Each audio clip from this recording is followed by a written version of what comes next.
Welcome to the Veterans Archives podcast, where every veteran story is honored and celebrated. Join us as we delve into the rich histories and experiences of those who have served our nation. You can catch our podcast on all major podcast platforms, as well as every Wednesday at 2 p.m. Eastern Standard Time on Reads Across America Radio. At Veterans Archives, we believe your story matters. Visit our website at www.veteransarchives.org to explore more about our mission, discover resources for veterans, and stay updated on upcoming episodes. Connect with us on Facebook, Instagram, and LinkedIn to engage with our community. Subscribe, like, and share to spread awareness about our veteran stories. Whether you're a veteran, a supporter, or simply curious about the profound journeys of those who have served, Veterans Archives invites you to listen in, learn, and be inspired. Join us as we continue to honor and preserve the legacies of our veterans. Good afternoon. Today is Thursday, January 16th, 2025. We're speaking with Jeffrey Alpert, who served in the United States Army. So good afternoon, Jeff.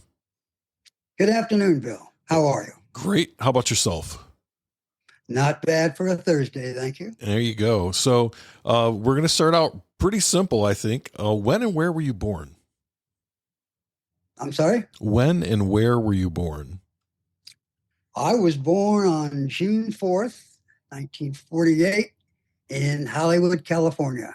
Okay. Is that where I'm not going to disclose your email address, but is that where your address comes from? Your email address? Yes. Okay. You'll notice that there's a G instead of a J because the address version with the J was already taken. Oh, I got you. So how long did you live in Hollywood, California? It was my home of record for my whole life until maybe 2012. Okay. And so talk to us a little bit about what it was like growing up, little Jeff Alpert in Hollywood, California. What are some of your first memories of being a kid? Some of my earliest memories of being a kid were my mother's fixation with movies and movie stars.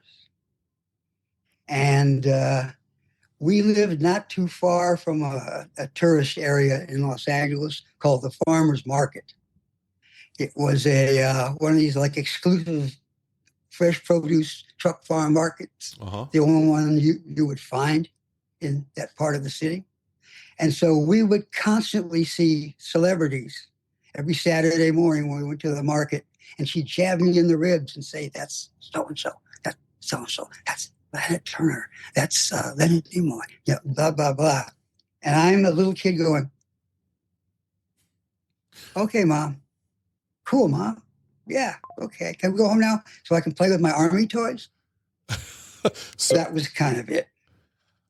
So you weren't really into the celebrities, but your mom was. Not at all. Although that will change later in my life, as I hope I remember to share with you. Okay, let's make sure that we do talk about that. So did you have brothers and sisters? I had a brother. He was a year younger. His name was Dennis. He was a lot larger than me. Did I just lose the camera? No, I can see you fine. Okay. I lost you. Oh, you can't. Can you see me or hear me? Hold on. There you are. Okay. I won't touch anything again, I promise. Okay. Good deal. Okay. So you had a brother, Dennis. Yes. And he was complete opposite me. I was kind of dark-haired and kind of natural height. He was from babyhood. He was more chunkier and taller. And as we became adults, he would be about 6'2", 6'3", and maybe weigh 240. And I would come out to about 5'8" and weigh 160. And how did you guys get along? Not well. Oh. And the reason for that is the stars, I'm afraid. My brother was a first decant Cancer, a moon child. Okay. I was a second decant Gemini. Geminis and Cancers are like this. And lo and behold, that was our relationship. We would fight at the drop of a hanky, at the sound of a word, at a shared look. It usually ended up with us tickling each other into laughing sprees, losing, not being able to breathe, laughing so hard. Right. But it's like a cat walking into a room with a dog. So are these good memories though? I mean, Oh yes, there's okay. lots of good memories. In the late 50s and early 60s, there were some TV shows on, kind of militaristic shows. One of them was called Mosby's Raiders. You're probably not old enough to remember. But it was a TV show about a Confederate cavalry unit that snuck around the Union lines and caused the Union supply lines grief, took prisoners, blah, blah, blah. Typical Western drama set in the Civil War. Well, I became fixated on that. And I made my mom and dad go buy me a gray uniform made out of Dickie work clothes. Uh-huh. Made my brother go get a gray uniform made out of Dickie work clothes. And somehow we managed to get sabers and fake muskets and hats and feathers. And we would play Civil War, and I would slay him in the first 2 minutes of every battle. So he became frustrated at this, and he developed different interests. He began to be more interested in cars and motorcycles and girls. And I just kept my interest in military and military history. Okay. And so how did this go for you? He was murdered. I'm sorry. He was murdered in 1982. Oh.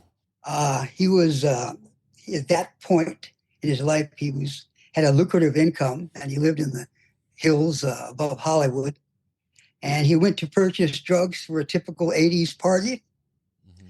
Only, he went to get recreational drugs, but he attempted to buy them from a non-recreational drug dealer. They got into an argument. My brother claimed he had a gun, turned to a chest of drawers, and that's just all the headway this dealer was going to give him, and took out a hunting knife and put it between his shoulder blades. My gosh, so did they caught the person that did this? Yes. Okay. He got 2 years. Wow. There were a couple of girls in the room, money honeys, Mm-hmm. You know what I mean, who ended up with the choice of testifying as to what happened over a dead guy, or testify what happened with the killer alive and free. Mm-hmm. So they basically told the killer's story. I see. And he got two years for aggravated manslaughter and probation for blah, blah. Wow. 80s were kind of a crazy time, especially for drugs and cocaine and things like that. Yeah, they were. For sure. So let's back up a little bit, back to your childhood there. What was school like for you? I was a mediocre student, except in the classes I enjoyed. I would get A's and B's in English and history, or social studies, as they called it. I would get D's and F's in math, science, chemistry, PE, anything that I was not interested in. I just didn't pay any attention to. Mm-hmm. And my mother thought there was something wrong with me. So she had me and my brother and I, had our IQs tested. I think that's what they called it then. And they found out that, no, that wasn't the problem. Nothing wrong with the brains. So that's pretty much my track record all the way through high school. Okay. Now, did you play any sports or any of that in school? No. In high school, I played one season with the baseball team. I was a relief pitcher. I think I played in 3 games out of the season. I faced maybe 4 batters. I think I did well. I don't remember. Mm-hmm. I was too nervous. But then for the rest of high school, I was in the JROTC, a little soldier in the making. So you turned in your gray uniform for a green one. That's right. Yeah. That's right. And I ended up being the battalion commander, which is high as you can go in JROTC in my high school. And I commanded the drill team and the honor guard and the blah, blah, blah. Not bad for a goofy little kid with glasses. No, that's very true. Now, we talked about your mom a little bit. What about your dad? My dad was preoccupied with work and his business. He was a salesman. He sold restaurant supplies to all the restaurants in town from a local company. And he would leave before we got up in the morning and come back for dinner and go immediately do his book work, what we call daddy's homework. Uh-huh. So 5 days a week, I never saw him. Okay. And on the weekends, he'd take us to the YMCA and try and get us interested in something. But neither my brother nor I had any particular interest in swimming or badminton or volleyball or whatever else they had there. Although my brother was good at what he tried, he had no interest in it either. So my dad stopped taking us to the YMCA and started taking us to an enlightened mind organization called the Science of Mind. I don't know if you're familiar with that. I am not. Tell me a little bit about that. The Science of Mind was a semi-religious group of people who specialized in finding the goodness of life, the positivity of life. And I don't know if they went on to merge with some other of these groups, but there were a lot of these fringe groups, Science of Mind, Scientologists, some of the quasi-religious groups that were kind of cult-like. Mm-hmm. But he started dragging us to these things. And these were cool because all we had to do is sit there and listen for an hour to these guys tell some pretty interesting stories about their lives. Really? And how adopting the science of mind helped them. And I believe you would call this agnostic. So it wasn't about any sort of religion. It was more of a... No. Okay. The literature had a cross on it, but that's the only time in years I ever heard them preach anything about Christianity, knew anything that was related to Christianity with them. What they did and what they professed to be, not exactly the same thing. My father adopted this, it made him a optimist for the rest of his life, which allowed him to live to be about 101 in a good mood. My brother didn't take the messages so well, and we know what happened to him. Mm-hmm. I just took it for what it was worth. At the same time, my mother, being Catholic, my father was maybe Jewish, by the way. Okay. We never quite determined that. Because while his father was Jewish, undoubtedly, because his father's family was all here in Los Angeles, they still are. My grandmother's, his mother, there's no proof that she was Jewish from the old country. She came from an area, but she didn't dress. There were just some things that caused some people to say she's Polish or she's Ukrainian. She's not Jewish. I don't know where that came from, okay?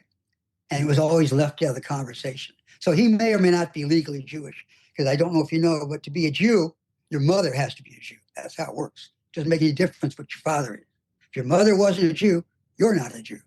Oh. Okay? I had no idea. Now you know. So my mother wanted to get her religious beliefs, so I became a Catholic, went to church every Friday, went to Went to get my baptism in first communication, and I became an altar boy and learned to speak Latin. And there's a lot of hoot watching the priests get little sips of the wine before mass and little sips afterwards. And so you did the whole it was Catholic hard. experience then. Yes, it was hard to keep a straight face at some of the faces that people made when they went to receive the Eucharist. Are you familiar with that? I am, because actually my mother and my stepfather were Catholic, so I'm very familiar with that.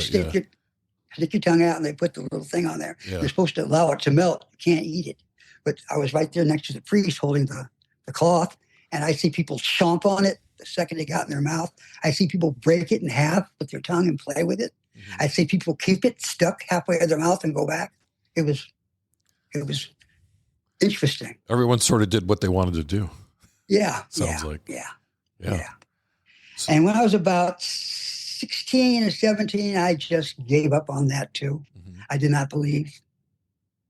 I was an agnostic. I believe in a God, but not necessarily their God. Right. Yeah. Just like not necessarily the science of mind guy's God, not necessarily the Jewish God. There's just one God. Yeah. Yeah. And so that I think a lot of kids go through kind of that with their family's religion, like as you start to think for yourself, you start to question things, which I think like my parents probably questioned things, when they were, 16 or 17, and they figured out what worked for them, as they got older. But I know it was probably frustrating for your parents maybe that you weren't really like on board with any of it. It was. It turns out, Bill, that I was pretty much in almost all facets of life a late bloomer. Mm-hmm. Okay. When I was 17, 18, I wasn't obsessed with girls. That would come later. I wasn't obsessed with sports. That would not come later. I wasn't obsessed with cars and machines and technology. That would change later. I was only interested in what I was interested in, and that was history, writing, and war. So let's talk about that. You're in high school. You're in JROTC. I'm assuming you graduated high school. Yes. And so what happens after high school? Well, in the neighborhood I lived in at the time, are you familiar with Los Angeles at all? The layout of it? I've been there. I used to live in San Diego, but I'm not real like 100% familiar with Los Angeles. Okay. I lived in Hancock Park, which is an affluent neighborhood of doctors, lawyers, investment brokers, but it's right in the middle of the city. Mm-hmm. A lot of those people chose to live in the suburbs. They built all these suburbs like Calabasas and Woodland Hills and West Hills and Beverly Hills and all these other hills. I forgot what I was talking about. Are we talking about where you lived? Yes. And because of that, because of the prevalence of so many doctors, dentists, and lawyers, my high school was about 90% Jewish. So every Jewish holiday, there'd be about 200 kids in the school of 3,000. Mm-hmm. And of course, there were no classes. We had a lot of fun. Teachers had a lot of fun. But they all went to college. They all took the SAT and they all went to college. Well, I'm there. All my friends are like them. So I took the SAT. Didn't do too good. So I went to state college. Well, they went to universities. Mm-hmm. I did very poorly in the first semester of college. I gained a bad attitude when a music teacher accused me of cheating. One of the early assignments in that class, he taught us rhythm. Uh-huh. And he allowed us to use things like anything went ding, cling, clunk, like an empty ashtray, a piece of metal, wood block, anything like that. And he taught us rhythm and counts. And he gave us the assignment to go home and make like a 20-second rhythm thing with these available instruments. Tambourine was another one. Triangle was another one. Okay. I thought this was cool. So I went home and I did just that. A rhythm came into my head. Bum, bum, bum, bum, bum, bum, bum, bum, bum. Then another instrument coming in. Da, da, da, da, da, da, da, da. Then another instrument coming in. Da, da, da, da, da, da, da, da, da, da. And finally, one at a time, all 8 instruments came in kind of a crescendo. Uh-huh. And that was it. And the students went crazy. They were applauding and shouting because a couple not so good ones had gone before me. And the professor walks right up to me and says, "You didn't write that." And my heart went from here to the bottom of my stomach. And my hand reached for a pocket knife that I wasn't wearing at the time without a thought in my head. Mm-hmm. And I said, "Yes, I did." And he said, "No, you couldn't have. I've heard that before." "In this class?" Yes, in this class." I just went back to my seat and I wrote off. I blew off the rest of that semester, Mm-hmm. all 6 subjects. So I was on probation, academic probation. Well, in the spring of 67, that was fall of 68. In the 66, I'm sorry. In the spring of 67, a bunch of my Jewish friends wanted to go to visit Israel for the spring break. And so we begged our parents and worked. I had part-time jobs then. I was probably one of LA's last corner paper boys, selling papers on the corner, 2 bits. Mm-hmm. And sometimes we had both the Herald and the Times, so I'd get double the customers. It was fun, really. Made up headlines to shout. Jimmy Hoffa found buried in Lithuania, things like that. Right. People just kind of, what? They were driving by. They didn't catch it all. But we did good business.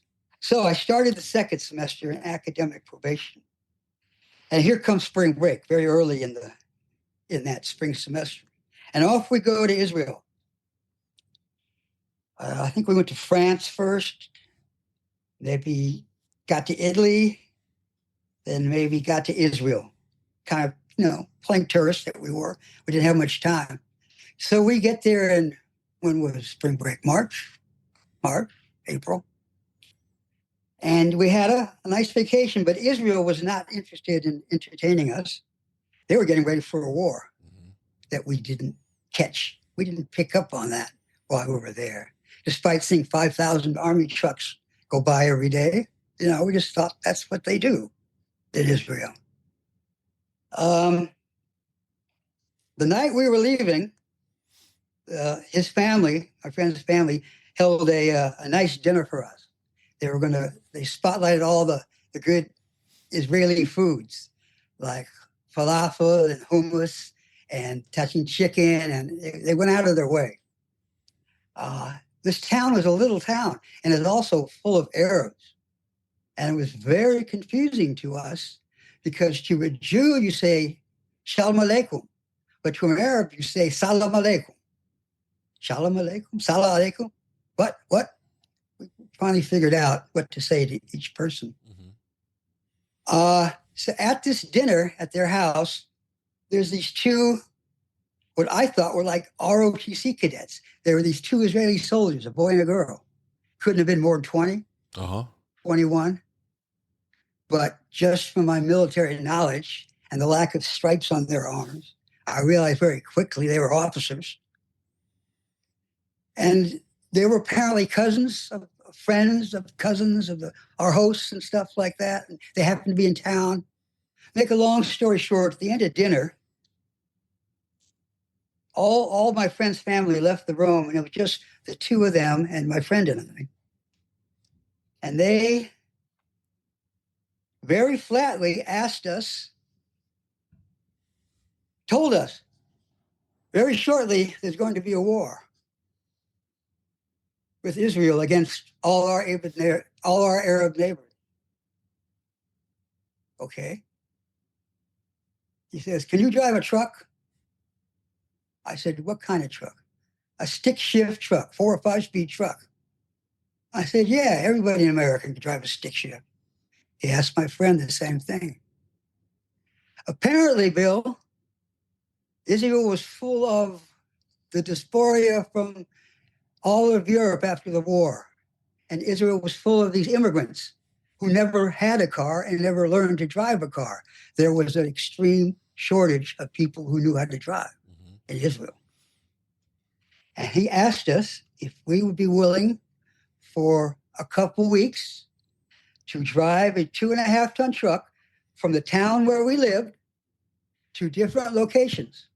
And then you'd be given a Jeep ride back to home. And I would sure, being an 18, 19-year-old kid, a million questions would go through your head. The first words out of our mouths were, yes. And that's what I did for 8 days of a 6-day war. Oh. Wore an Israeli uniform with no rank. Uh-huh. And as my guard on my truck was this gorgeous little blonde Polish girl, blue eyes, blonde hair, and an Uzi, and no sense of humor. And she chain smoked Galois cigarettes. You know what Galois are? I do not. They're French cigarettes with no filter, made with strong Turkish tobacco. And she would chain smoke those in the cab of the truck. And I'd be choking and trying to stay on the road. And once I tried to talk to her, and I just, in friendly conversation, she's right next to me, put my hand on her leg, and she hit me. Yeah, probably not the right thing to do. No. So that was probably in day 4 or 5. And for the next couple of days, I didn't say a word to her. I just gagged. Uh-huh. About 4 hours a day. So she did say thank you at the end. The Israelis, I don't know if I should admit this right here. Let's just say the Israelis did something with our passport. They made everything, as far as the U.S. was concerned, kosher. Okay. So you're able to get back home. Yes, we will get back home. That's a pretty exciting spring break. Yeah, it's not over. Yeah. When it was all over in June, it was time to go home. Only having had a kind of a fake taste of war and loving it, despite the Galois, I decided that I wanted to stay in the army. Well, I couldn't be in the Israeli army. I wasn't Jewish.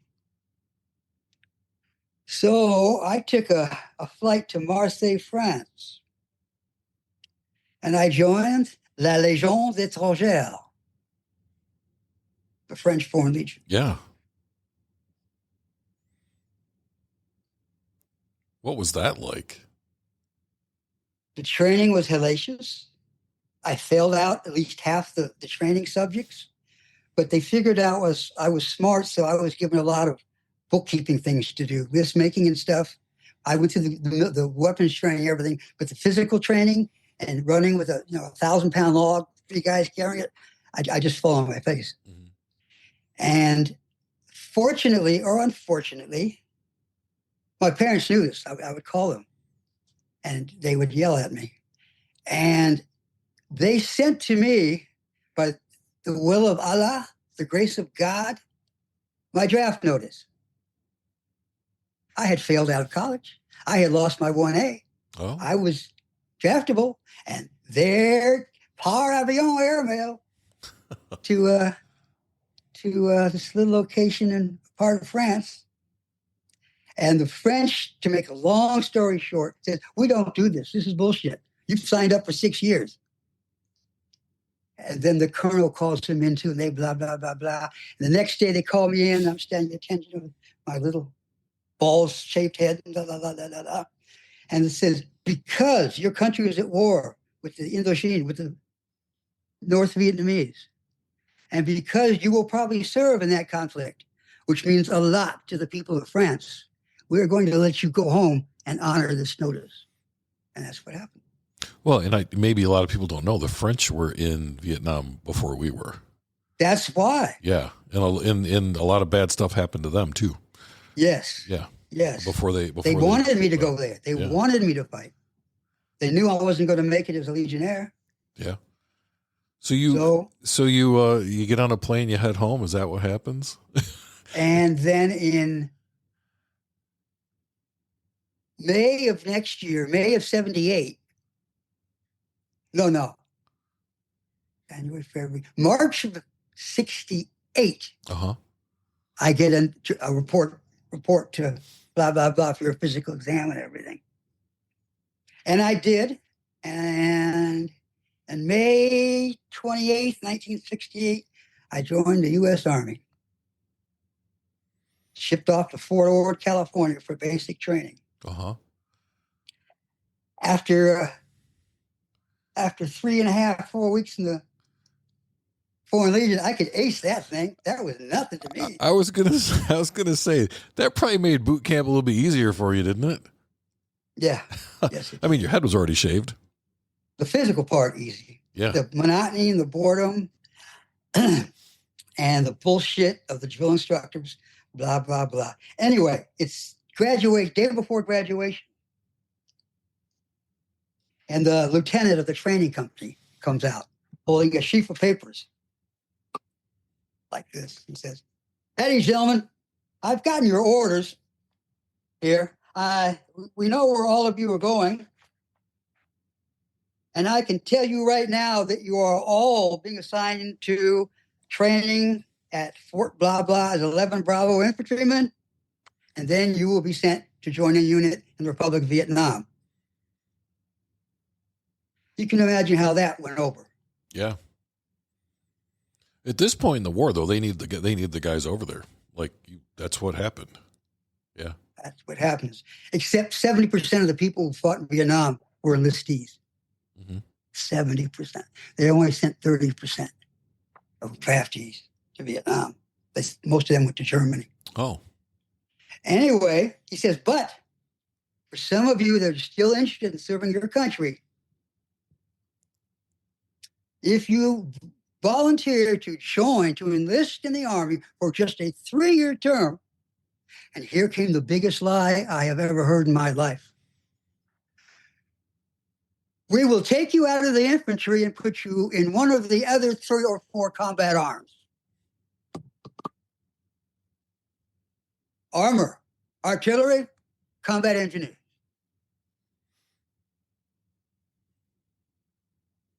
Bullshit. When you enlist, you get to pick any MOS. Any out of a list of 120 jobs. Any. That's not what he said. No, they're just going to let you pick one of 3. Huh? They were just going to let you pick one of 3, right? Any one of those 3. I picked armor because I wasn't going to walk anymore. Yeah. And engineers, I just knew they do things with mines. And I had developed an aversion to mines. So I re-enlisted, and on May 29th or 30th, I became an RA with orders to Fort Knox, Kentucky to be trained as a tank crewman. Okay. That's how that all started. All right. So did you go home at all in between yes. boot camp and AIT then? Yes. Okay. What was that like? Because if I'm doing all my math right, your family hasn't seen you in a while because actually you went on spring break. You never came home. Yeah. So then you finally get home. No, they hadn't seen me for about 18 months. Yeah. Okay. 19, 20 months. Yeah.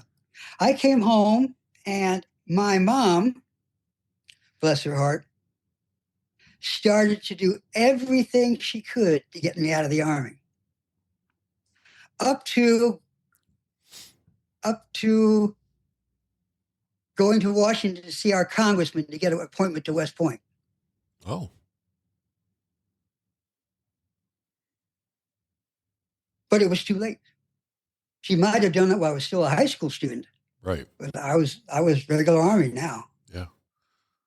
So then she decided since I'm surely going to Vietnam after advanced training, she's going to break one of my bones and get her good friend, the doctor, to say it's a permanent disability. So she went to this Donald Trump kind of doctor. And it just so happened I had met a new girl. She had a motor scooter. I was driving her on this Vespa. I hit a bump. I fell into the street and I broke my shoulder bone.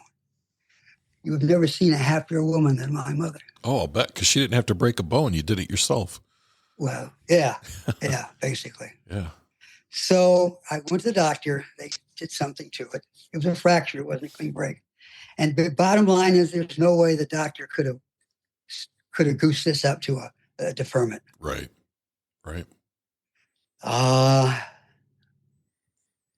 She once said she'd even like me to go back to France and rejoin the Legion. No, thank you. So that was it. That took me through my first 19 years of life.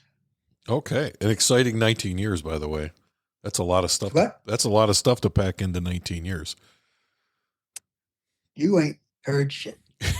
So you get to Fort Knox. I get to Fort Knox. Yeah, what happens there? First thing, I was there for the first 2 months. I was fleeced of all my money by these New York Sharpie streetwise kids who came up with the greatest scams you ever heard to borrow my money and then lose it for her mom's operation. It cost more than they thought. Blah, blah, blah, blah, blah. That's the first thing I learned. Mm-hmm. The rest of it, well, between 3 years of ROTC and loving reading literature about armies and wars and weapon system, I knew more than any other recruit about the M48 tank, which is what we had at the time. I'd never seen one, but I knew some things about it. Mm-hmm. First day we're in training on the main gun. Some drill sergeant asked, anybody know the maximum range of that 90 millimeter gun? Yes, sir. It's 1,800 meters, or better known as 2,000 yards. That's right. Very good, troop. That immediately got me hated by everybody else in my platoon. Right. So I kept my mouth shut after that. Went through AIT. Came home for another leave. This was a long leave. This was a 30-day leave. Mm-hmm.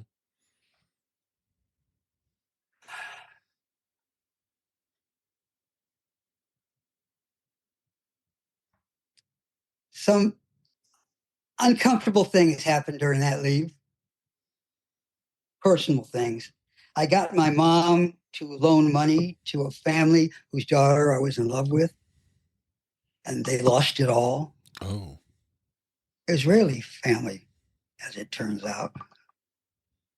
And my brother had been arrested for the first time for possession of stolen property. Had broken his leg on a motorcycle so badly that he was deferred from military service. And things like that. That's all I remember of that leave, pretty much. Then I reported to, I guess it was Fort Lewis, Washington, for a trip over the big pond. And I didn't know what to think. I theoretically, intellectually, kind of knew what might happen, what could happen. But physically, emotionally, I was as dumb as a box of old hammers. Mm-hmm. And the second after you landed in Townsend, I forget the Longman, wherever the big airfield is, and they opened that door, the airplane door, and that heat and smell hit me. I knew I had made the biggest mistake of my life by joining a combat branch.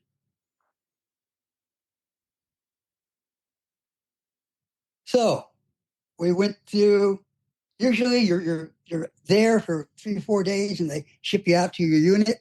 The unit sends somebody down for you if they're close to Saigon, or they'll fly you to the nearest big town and then truck you or whatever, little plane you to where you're going. Uh-huh.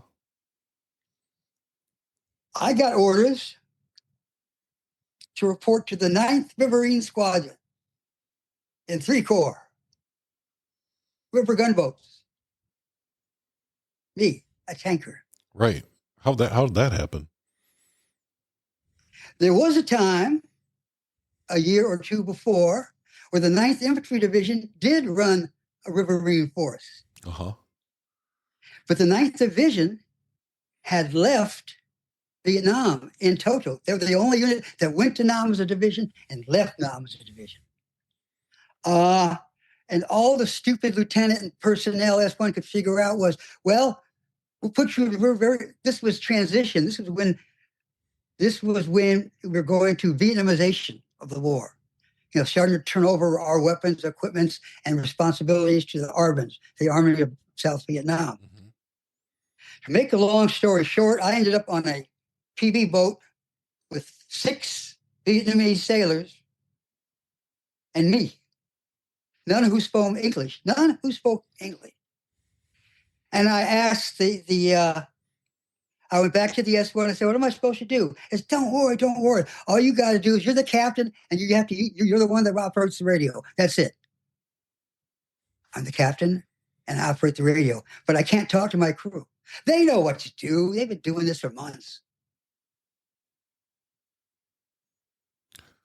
Well, how much faith did you have that they knew what to do?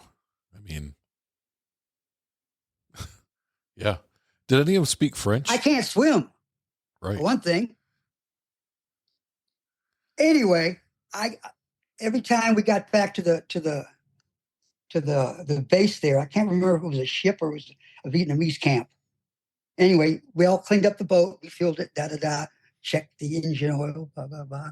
We loaded ammo if we shot up any. I think maybe 7-8 days into that, when I threatened to go to the IG, I got new orders. I had been shot at by BC and NVA on that boat exactly this many times in a week. So there was nothing going on. There was nothing going on. Yeah. So they decided to send me to Northern I Corps, where 50% of all U.S. deaths occurred during the Vietnam War. Hello, I Corps. And I was assigned to a cavalry squadron. B Troop, 3rd Cavalry. B Troop, 3rd Squadron, 5th Cavalry. Temporarily assigned to, I think it was the 5th Infantry Division, the Red Diamonds, the Red Devils. Mm-hmm. We were their cavalry squadron. But we were, organizationally, we were part of the 9th Division. We were the cavalry squadron of the 3rd Battalion of the 9th Division.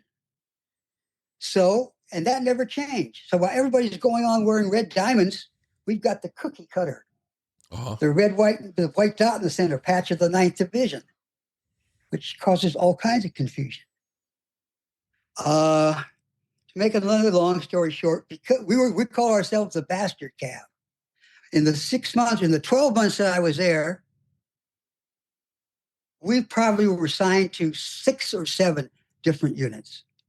25th Infantry Division, AmeriCal, 101st Airborne, 5th Mechanized, I think 3rd Marines, and I think even an ARVN unit we were assigned to once, because our home division was gone. So who needs an armored cavalry squadron? I do. Okay, off we went. Yeah. They always want the resources over there. Is what it is.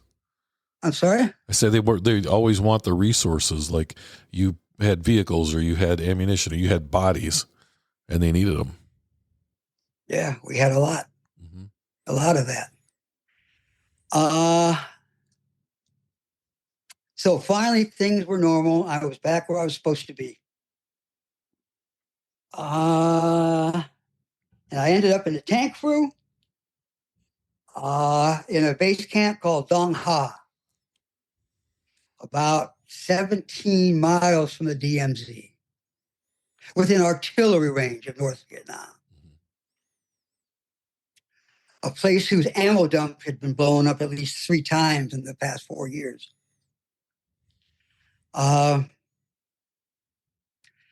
It gets fuzzy here. I was a new guy. Some practical jokes were played on me. And I had another one of these reactions.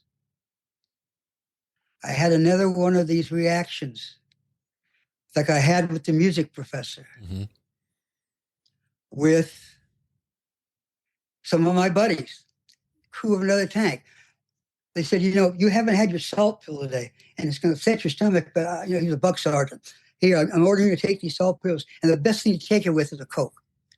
So I said, oh, thank you, Sergeant. Appreciate it, man. So I take my salt pills, take my Coke, my Pepsi, whatever it was, and they explode in my stomach, and I start foaming at the mouth. Oh, boy. And I go down on my knees, barfing, and they're all standing around laughing. And I get to my knees again, and I wore a 45 caliber pistol this time in my shoulder holster.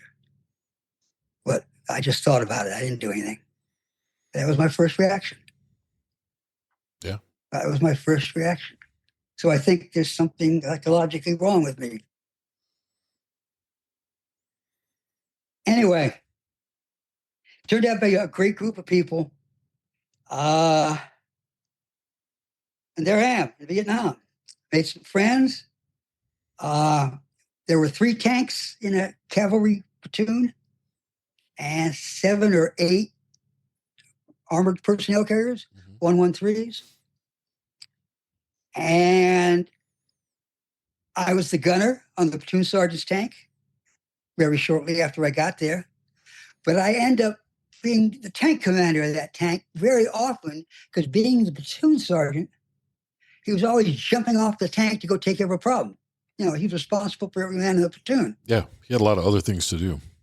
Yeah. So I said, Alpert, get on the 50. Take, take charge. I'd been there a month and I'm taking charge. Well, I knew the basics. You sit up there with a 50 cal and wait for something bad to happen. Right.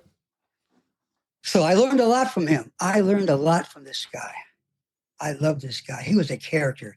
There was nothing about that tank he did not know. There was nothing he could not fix in his sleep. If a tank threw a track, he'd jump off the tank, give me his helmet and 50, and he'd be over there and by himself, barefoot, sweating like a pig, get that track on. Yeah. 15 minutes. It'd take a tank crew 2 hours to do it normally. He was just awesome. He was just awesome. Anyway, what was my introduction to Vietnam.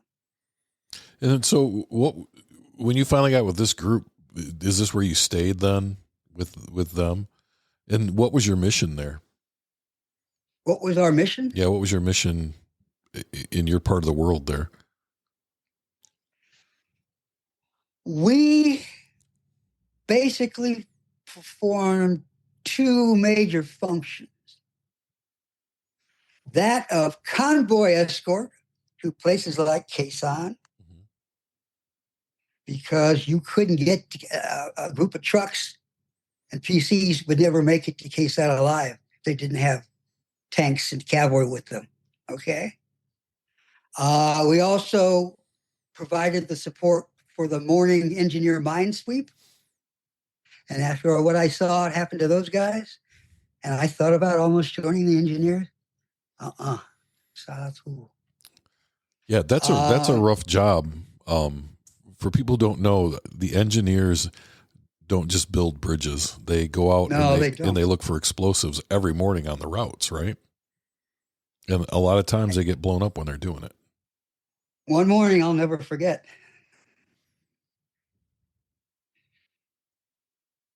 There were 6 of them out in front of us. We were on Highway 9 heading towards, this convoy was for Khe Sanh. And as you come down Highway 9, you have to make a left turn. And off to the right, across this huge valley, is a huge little mountain called the Rock Pile, which talk to any Marine that was in Nam about their rock pile, and you will hear stories. And there were 6 engineers, 2 with sweepers, 2 with them with security, and 2 more with some other contraption. And They were about 50 yards ahead of us. I think the lead vehicle was a tank. And they made the left-hand turn, and the road widened there a little bit. The engineers had built a thing to get, to make that turn, to make so, tracks and stuff wouldn't slip off the edge. And the NVA had zeroed it with mortars already. And in 30 seconds, they were all dead. And there were pieces of them all over the place, on the rocks, on the road, some with their clothes blown off.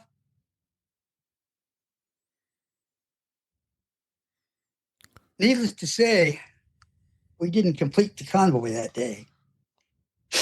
Right. And this is right in front of you. You okay? I'm sorry?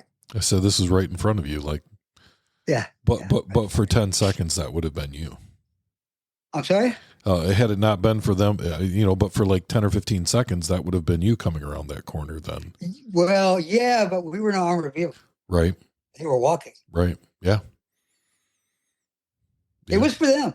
The mortar ambush was set up specifically for them. They must have fired 4 or 5 rounds. Boom, boom, boom, boom, boom. It was all over. Well, and all over. How did that impact you while you were there? You know what I'm asking? Like, not as much as it impresses me now. Right, right. I don't think people understand that. Like, when it happens when you're there, you just deal with it, but you don't really deal with it till you come home. No. Yeah. And how much longer were you there after that incident? 7 months. Yeah. So for 7 months, you just kind of stuffed it away, right? Did you have other incidents like that happen while you were there? Yeah. Yeah.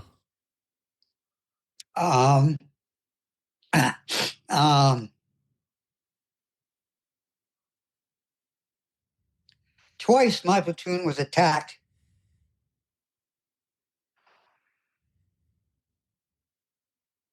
When I wasn't there. Mm-hmm. And that's my biggest regret of the whole war.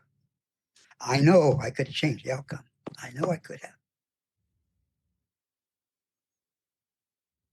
But once they were guarding a convoy. No, wait a minute. I'm getting some things confused here.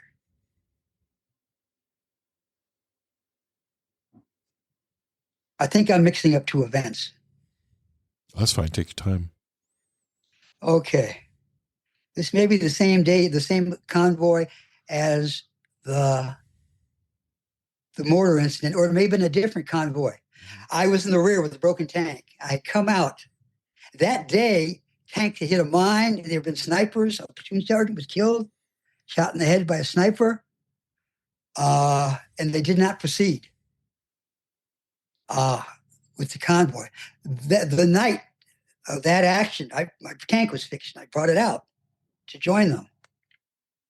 And they told me, Alpert, whatever you do, I know it's dark, but for God's sake, Four Eyes, don't throw a fucking track. Yeah. So I get within 60 yards of the Ron site, and I throw a track. I couldn't see what was there. Driver couldn't see what was there. It was muddy as hell, and we threw a track. And Wonder First Sergeant came out and fixed it in a half hour with me sitting on the 50 for being a bad tank commander. Anyway, the platoon sergeant, the platoon leader, asshole. West Point guy. He calls a platoon meeting of all the vehicle command. At that point, I was the tank commander of the platoon sergeant's tank, because the platoon sergeant couldn't ride tanks anymore. He couldn't control his unit. So he went to a PC to ride on a PC. So now the lieutenant, the platoon leader, and the platoon sergeant were both on PCs, leaving the platoons in the cavalry platoon. The lieutenant rides in a track, and the platoon sergeant rides in the tank. But the platoon sergeant didn't want to ride in the tank. So I was his gunner. They made a track commander, and I was for the rest of my tour in Vietnam. Okay. So I was in that status when I came out that night, threw a track and put it on. They call a meeting, a late meeting, unusual. And they're all squatting down. And he tells us they've decided to continue this convoy in the morning. But this time, we're not going to take it at mine clearing pace. We're going to thunder run it. Thunder run it means everybody driving as fast as you can. And if anybody stops, the first vehicle behind them that can do it just pushes them off the road. Mm-hmm. Tank pushes a truck off the road. Tank pushes a PC off the road. Tank pushes another tank off the road. Nothing stops it. And what our platoon was going to do was,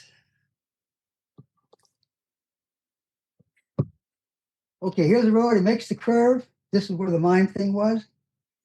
And at this curve, we had to slow down to make the curve, okay? And the vehicles had to slow down. And the platoon leader said, okay, who wants to lead the convoy? It has to be from our platoon. And because I had been in the rear the day before when all the shit happened, right, every eye turned straight to me. And nobody had to say anything because I knew what they were all saying. You missed yesterday's shit, boy. You're not going to miss today's shit. Yeah, it's your turn. 34 will go, sir. He said, okay, we're going to thunder run it, but this time it's going to be different. As we make that turn, as you get about 100 yards past the turn, I want you to turn out and aim to the right towards the rock pile. And every 100 or 150 yards, the next vehicle will turn out.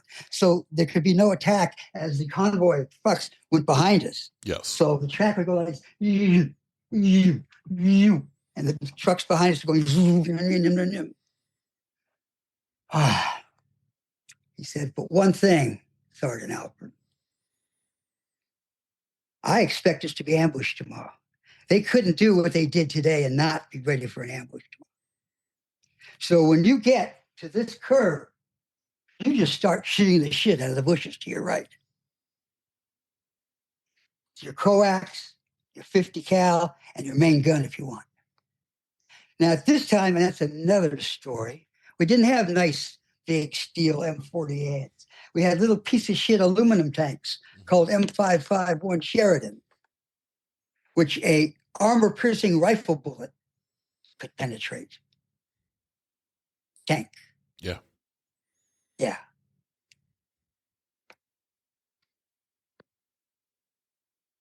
So, next day woke, 4 a.m. As soon as the sun came up, we started going. And I went there and I got to where he said, and it didn't look like an ambush. The brush wasn't thick enough. I was going to save my ammo. He says, start shooting. And I said, negative, stand by, wait out. And I just ignored him. He said, 3-4, start shooting. And I waited till I couldn't see through the bushes. Yeah. So I couldn't see through the trees. And I started shooting. And we stopped and the main gun, boom, and the coax, which was a mechanical piece of shit that cost so many soldiers their lives, the M73, because the ordnance people modified the machine gun after it had been designed and approved for production.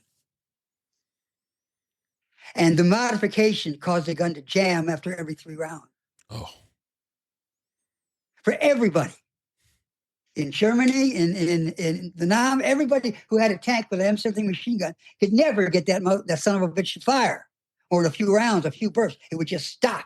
Because to make the angle of the feed from the feeding chute where the ammunition was stored, they had to cut about 1 inch off the back of the receiver to line up the in part of the machine gun with the ammunition belt coming in. Uh-huh. It's like, oh, that won't hurt anything. Yeah. So I didn't depend on our coax for anything. Anyway, we still got a few bursts out of it. And I pulled in my position. I'm sitting there ready for something to happen. And sure enough, here come behind me, and the trucks are rolling, and down the road, a PC goes, turns out 100 yards away, and the trucks keep going by. After maybe 15, 10 minutes, the trucks are all through. Everybody made it. And so everybody went on kind of standby, stay on your weapons, but, we didn't get attacked. Turns out I'm the reason we didn't get attacked. I was a little nervous, but nothing happened. So I got out of my tank. I had my gunner come up, which the Army murdered a few months later. I'll tell you about that. To get on the 50, and I went on the back deck. I was taking a piss. And I was looking down, and I was pissing on a pile of RPG and RPG launchers. Brand new. Maybe 15, 20 rockets, maybe 10, 12 launchers. And I look up and I see these little spider holes back in the woods. I see little rattan woven baskets with Chicom grenades laying like these little foxholes. I see empty ammo boxes. We had broken up that ambush by firing and never knew it. They just did him out and ran. We started shooting at him. They didn't expect that. They thought it was going to be like the day before. Right. They didn't expect a tank to stop right in front of them and start shooting at them. They left their weapons. They left, what's that song about 1812? They ran through the brambles and they ran through the briars. They ran through the places where a rabbit couldn't go. They sure did. Yeah. And then I called the lieutenant to come over fast. I said, bring a cav platoon doesn't have grunts. It has these things called the 11 Deltas, which are armored scouts. Mm-hmm. And our scouts had an attitude. They wouldn't do infantry work. They wouldn't dig foxholes at night. They wouldn't go on patrol by themselves. They were scouts, not grunts. Anyway, I called him to get some of those scouts to get into that complex and secure it. You could probably see the NVA running away. They could probably call Artie right on it to get to the edge of the drop over into the valley. Negative. He probably knew it was a waste of time ordering him to do that. Right. As stupid as he was, he figured that out. So the lieutenant comes down, sees all this, goes, "Oh my God." Picks up an RPG and a launcher, takes it back to the troop CO, comes back and says, "Alpert, move your tank about 100 yards to the left." I said, "Why, Lieutenant? I'm securing this ambush site." He said, Don't worry about it. It's secured, okay? Just move. And that's the last I heard about that. Really? No medals, no congratulations, no souvenirs. Not even he got it all. Not even a handshake. Not even a handshake. Oh. So how did the rest of that convoy go then? They got through fine. Good. They got through fine. So you were in Vietnam for a whole year then, or was it? A couple of weeks shy, except for my tour with the Vietnamese Navy the whole time of a year. Right. I forgot about that. The Vietnamese Navy. Did you get any Navy awards while you were doing that? Yeah, I should get a little anchor, stem and anchor there, I think. Yeah, exactly. So how did the rest of that tour go? Badly. The worst was yet to come. I'm trying to put this in chronological order. Mm-hmm.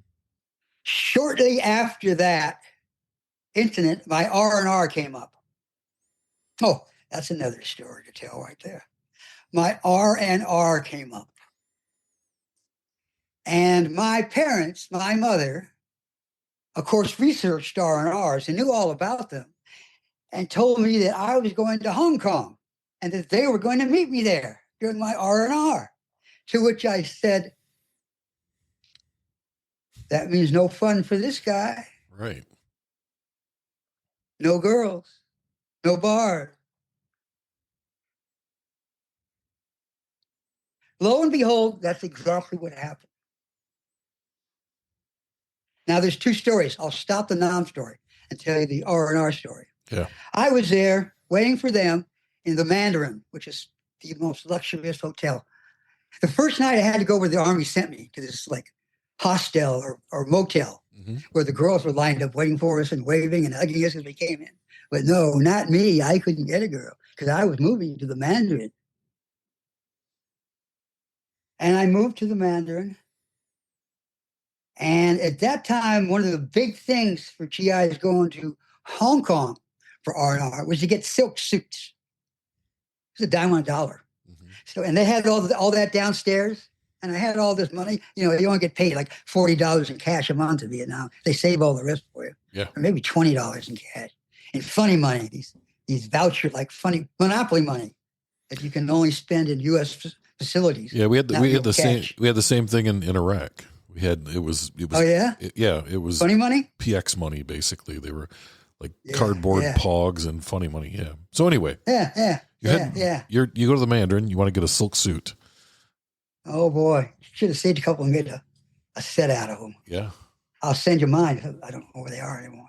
Anyway, so that's all I had to do. So I spent 2.5 days of my 7-day R&R getting fitted for suits.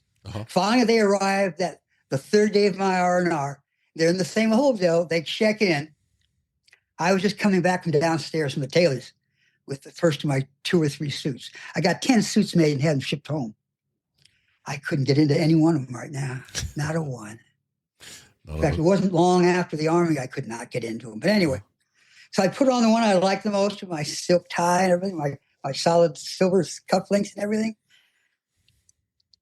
And I go down to the floor, and the door of the room is cracked a little bit. And I knock on the door, and I hear my father scream, "Shoot!"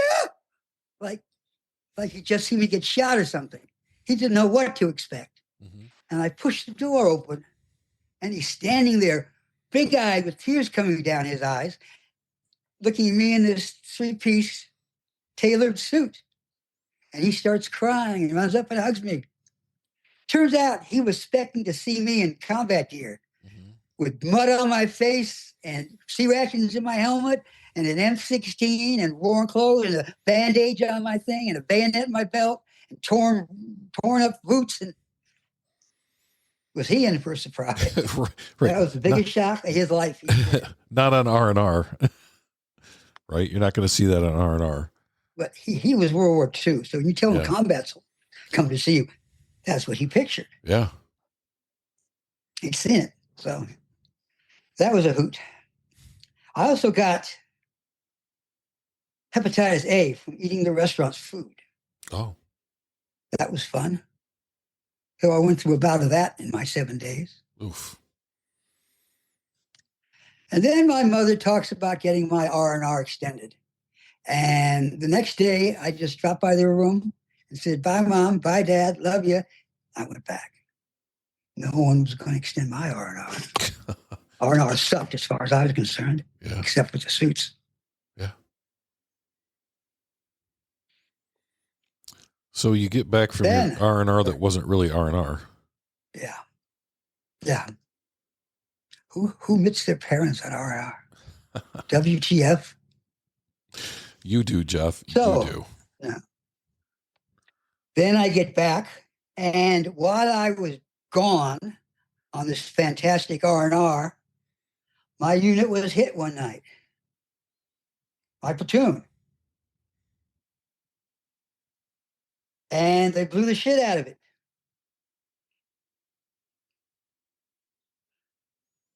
We medevaced 4 guys, 2 with their legs blown off.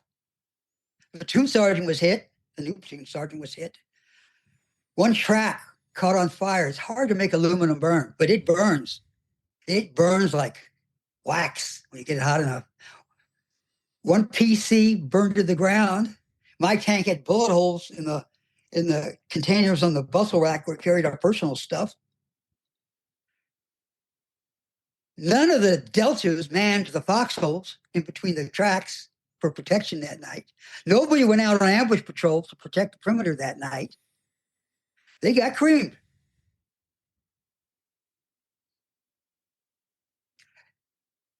They ended up all hiding in the mortar pit for the rest of the night. Every vehicle was abandoned. And all 30 of them, 40 of them, ended up hiding. When the mortar pit sets up, it builds a little dirt berm about this high around its track to keep, rolling fire stuff away from the charges, because you got open gunpowder on a mortar, the little packets of powder that are connected to everyone. That's how you adjust the range. You leave on or pull off some powder packets that are already on the mortar shell, and you throw them in a pile. And you don't want sparks, so you have a berm about this high. So everybody, that's the only kind of protection that was left. So everybody from every track, deltas, scouts, tank crews, everybody, except one tanker who ended up being my gunner. He stayed in his tank, this piece of shit Sheridan, firing at the enemy where you thought they would be with the main gun. Now, the Sheridan, piece of shit, doesn't have a gun like any other tank in the world that fires a fixed round. Here's the shell in a brass casing. No, it fires a shellless round with the projectile with a nylon bag sewn around it, and in that bag is the propellant for the shell. And if you accidentally poke a hole in the bag propellant, the gunpowder pieces fall over your turret and under your turret and around the ammo, and you never find them. That's another story. Anyway, by him, and the gun tube was cleared of burning material left by from the cartridge by forced air. They had a compressor on board that a few seconds after shooting, it closed up the breech and blew air through the tube, which blew the burning residue out. Only then did the breech open up again, ready for another round. That whole procedure took about 20 to 25 seconds. You could fire 2 rounds a minute with that tank. 2 rounds a minute. You know how many rounds in an M90? We could fire in 1 minute. I could fire 50 rounds in a minute in an M48. Yeah, in that time between shooting. Not only that, he had no loader. He had to crawl in to be the loader. He had to crawl to the TC to aim and fire. He had to crawl back down to load the gun. They didn't give him shit, because admitting to what he did would raise the question, well, why was he the only one doing that? Right. And then everyone looks at everybody else and goes, the same lieutenant. Okay, I feel guilty for that, and I still do. A few weeks later, we're in a big run site. Run site is tanks curl up for the night for protection. It's like, circle the wagons. Yeah. All the guns pointed out. And supposedly foxholes filled with infantrymen in between tanks, so you can't sneak behind a tank and throw grenades in it, which our deltas never did. A buck sergeant, a shake and bake. I was a spec 5. He was a buck sergeant, so technically he outranked me. He says, we need to borrow your gunner. Some generals are here to see how the Sheridan works, and we don't have a loader for this tank, so let me borrow Vernon for this demonstration. I said, no. He's my gunner, my loader. I'm not letting him go play games with you. And he said, well, if you want, I'll bring the lieutenant over here and make it in order. Vernon went willingly. Well, I hear the Sheridan fire around. Then I hear the Sheridan fire around. And then I don't hear anything. And I'm waiting, and I'm waiting. And I see people running towards the other side of the Ron site, the berm. And I hear a slick coming in. Wacka, wacka, wacka. It's a dust-off slick. It's got the red cross on the nose. Yeah. What the fuck? So I jumped out of my tank. The hell with anybody up there. And I ran up there. And I must have had blood in my eyes, because some of the guys from my platoon ran up and grabbed me. I had my 45 not only on me, in my hand, and cocked, carrying it by my side, because I just knew something had happened to Vernon. And something had happened to Vernon. Due to a technical fault of the system that nobody else ever fucking had, while he was loading the 3rd round, the gun went off in his face. And he took the recoil of the gun in his forehead. Now, on the back operating handle of that piece of shit Sheridan is not a lever, a metal lever like a regular tank. It's a little wound wooden knob that you use to turn the breech open. It's a screw breech. Uh-huh. Got that right between the eyes, right through the helmet. He had a tanker's helmet on, a CBC helmet. And they took my gun away, and the XO of the troop took me to his tent, or his PC. It's a headquarters PC. Mm-hmm. And just sat there with me and just talked about things for a while till the chopper left. And finally, I went and asked the TC what happened. Well, I don't know. As soon as the breech closed, it fired. The second the breech started to close, it fired. I said, maybe you didn't take your finger off the trigger from the last round? No, I didn't. I couldn't do that, couldn't do that. And I was ready to punch his lights out, and they jumped me again, dragged me away. I'm just a little bitty 5'8" fart with glasses. I could have split his guts out. And I looked for a chance to kill him for the rest of my tour. Mm-hmm. That tank man never had it. Never had the opportunity.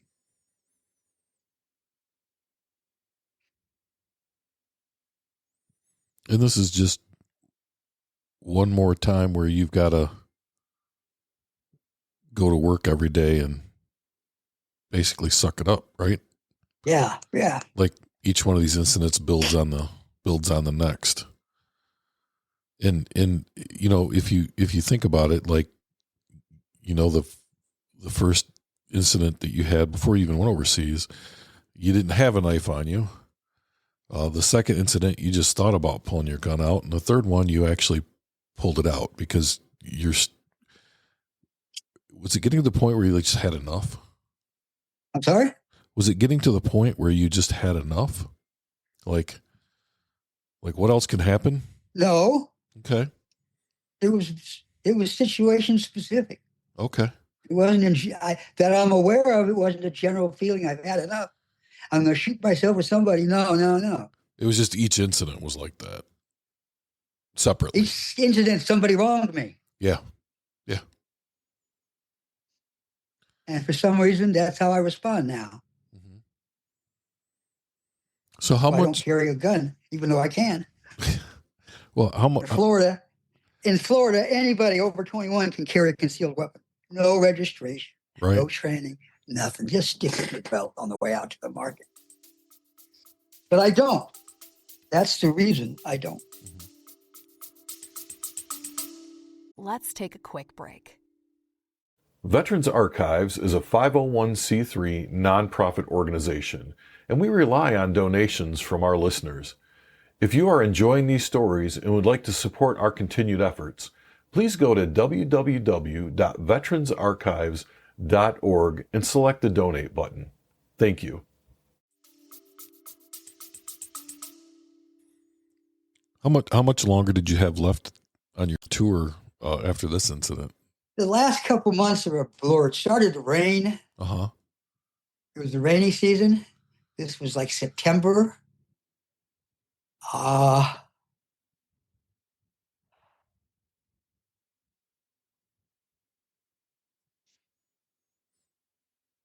yeah, the other time my unit got messed up and I wasn't there. I wasn't there because my tank, piece of shit, had broken down again. And I was in the rear, and they were up by an observation post called Charlie C, right on the DMZ. Mm-hmm. You can see Vietnamese buildings, you know. You can almost throw a rock across it. And it's been that way since 1954. Nobody knows how many mines are planted on that border or where. Anyway, we had 2-3 tracks hit mines the first day they were up there. And they ran for their lives, basically. Mm-hmm. They went back to Don Ha under no specific orders I'm aware of. Once again, I wasn't there to save the day.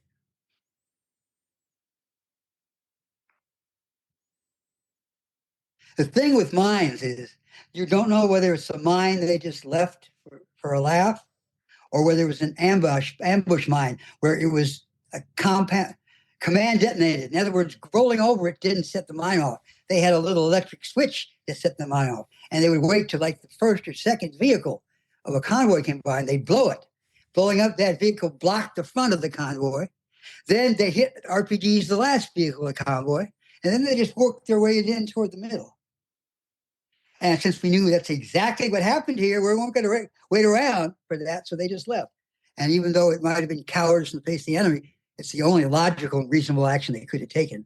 I don't think bad of them for doing that. Right. Except I wish they'd killed a couple of scouts. But that was the other thing I feel bad about, not being there for that. Well, in another point to bring up is, when we fought in Iraq, you heard a lot about IEDs, improvised explosive devices, right? And Vietnam vets know that stuff's been around for a long time. That wasn't new for the enemy to do this. That's a standard tactic. But we seemed surprised 40 years later when we were seeing the same thing in Iraq and reacting the same way. Well, in for all intents and purposes, pretending like it was new, like, oh, well, this is something different. We've never seen this before. And so I want the audience to understand, when you're talking about a command detonated mine, it's what we called an IED, but it's the same damn thing with the same the same intended purpose. Yes. Now that I think about it, it's exactly the same thing, except instead of remote, it's done by wire. Yeah, or a cell phone. They used cell phones where I was at. We didn't have cell phones then. Yeah, Bill, we didn't have cell phones. There were no cell phones. I know. We didn't even have pagers then. I'm with you, brother. 100% with you. So I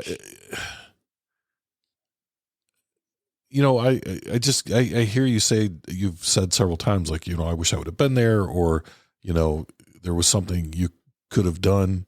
And I know we're going to continue talking through this, but have you ever gotten to the point where you realized that there really wasn't anything you could have done, even if you would have been there?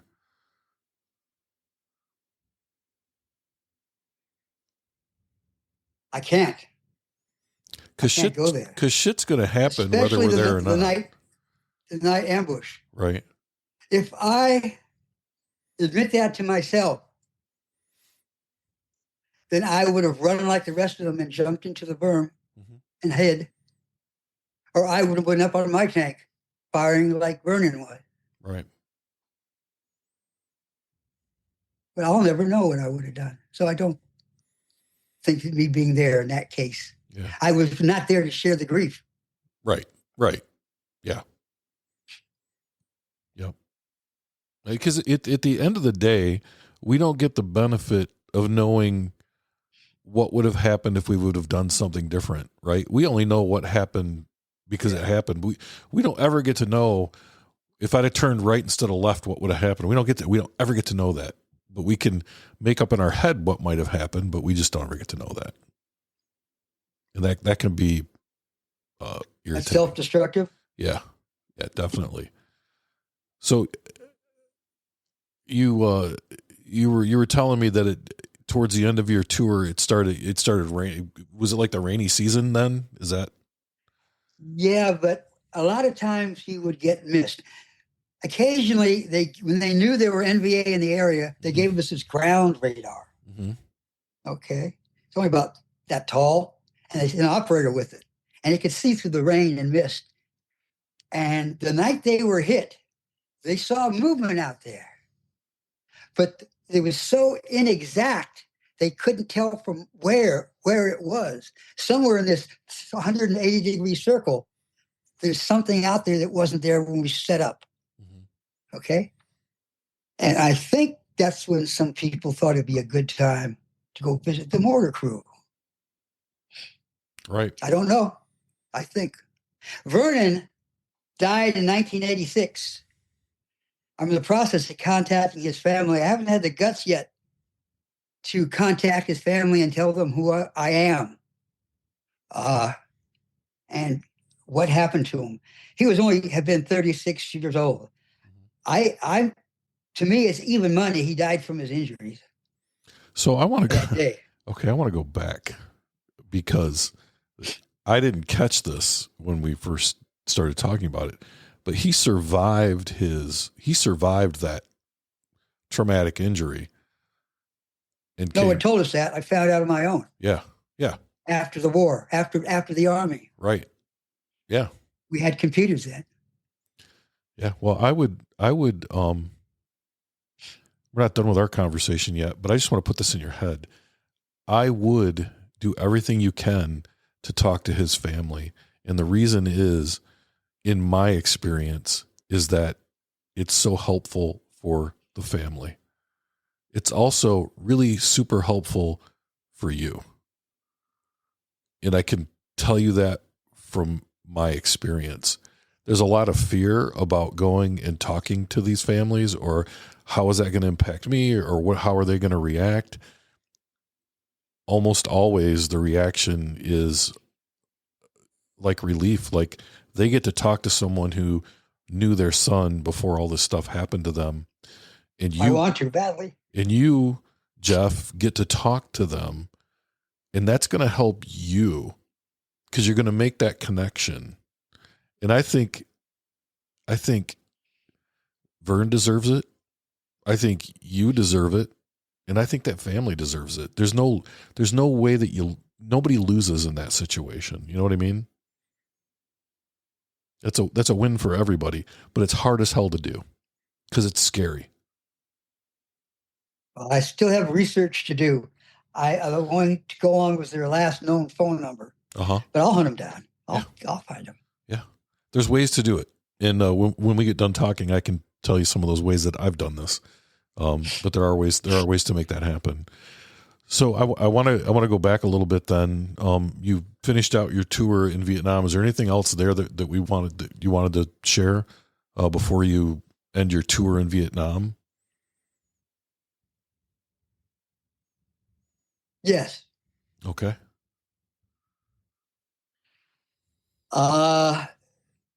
When you come home, your flight scheduling is always flaky, just like your arrival is.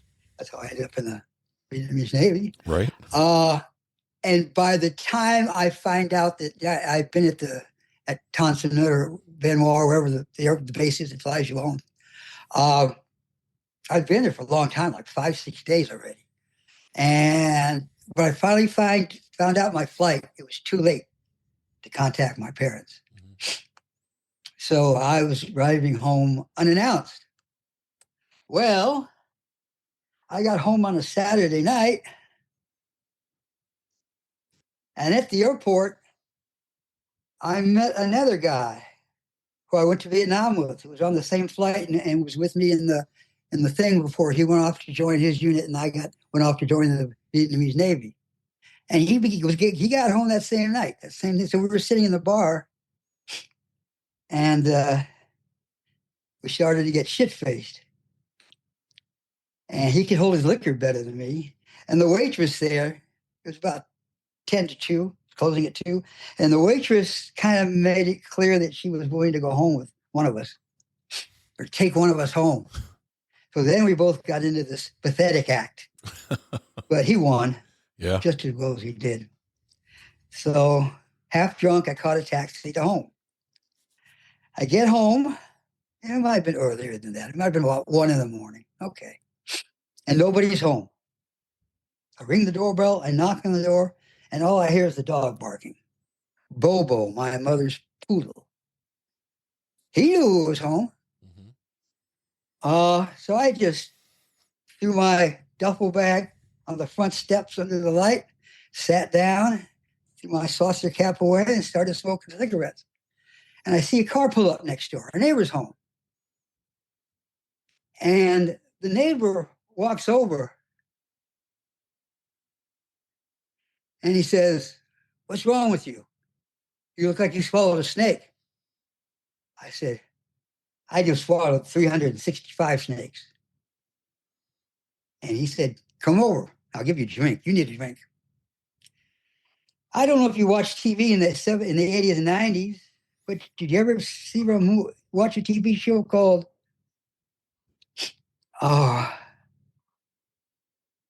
Barney Miller?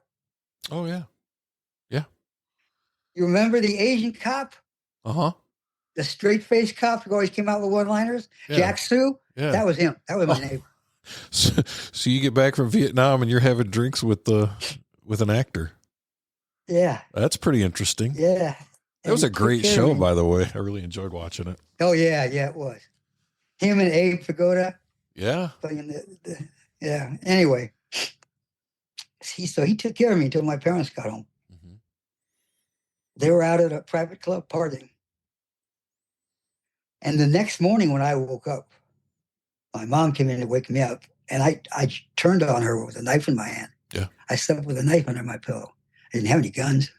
Well, I was going to dig out my old hunting rifle. And that taught her not to wake me up like that, by shaking me and talking, yelling at me. And I stopped sleeping with something under my pillow about 20 years ago. Old habits die hard, right? I still sleep with a gun next to the bed. Yeah. Well, so you left Vietnam and you came right home. I came home an alcoholic sergeant. Yeah. Yeah. My point is And- there was no like decompression zone where you took a month or whatever. You just came right home. So Well, they give you a month, oh, do they? Okay. but most of you sleep. Yeah. Most of that month you sleep.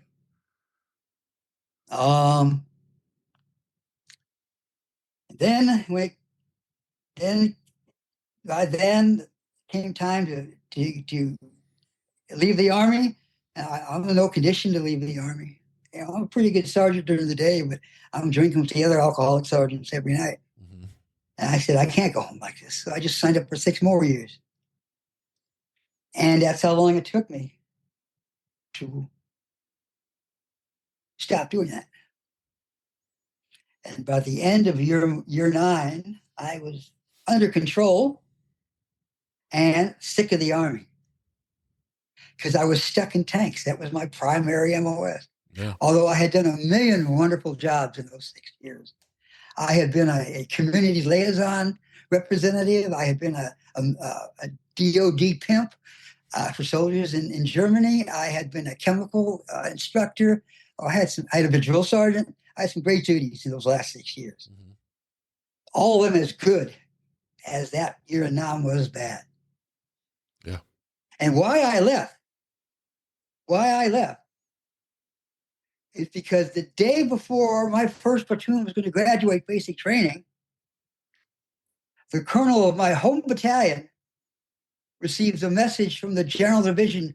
Oh, the Israelis started to use our tactics in the Yom Kippur War, and they got their asses kicked. We got to change our tactics right now. Tomorrow night, your whole battalion is going to the firing range, and you've got to be able to engage a target, get a first-round kill on. And they called me back. He would not listen to anybody, and they called me back. And I went through the range. I probably got a D+, mm-hmm. But I did it. I also missed my platoon's graduation. I also resigned 2 months later when my re-enlistment date came up. Fuck you. Adios, boy. So I had enough of the Army by then. You said that you signed up for 6 more years and it took you that long to stop drinking. Stop everything. Yeah. So playing with a gun. Yeah. So what prompted you to know that you needed to quit doing that stuff? The night I was on CQ duty, you know what CQ is? I do. Charge At quarters. night, yeah. Okay. And I was bored, and I had just gotten this set of Civil War muzzle-loading pistols.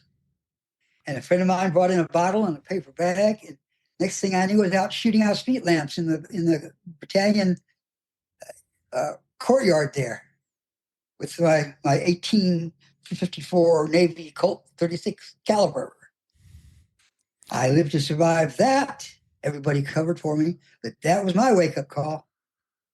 Yeah, that's a career ender right there. Yeah. Or at least a one-way ticket to the shrink. Right. You would you'd sit on a couch for a long time after doing that. So do you still not drink? No, I can drink occasionally Okay. when I want to, but Okay. I don't let it control me. I'm also on meds that respond very poorly to alcohol. I take 2 different opiates for my particular injuries, Mm-hmm. and you can't take opiates and drink alcohol. You'll wake up on the floor. Right. You can, but it's not a good idea. Oh, right. Right. the time or two I tried it, I ended up on the floor. Yeah. No, I hear you.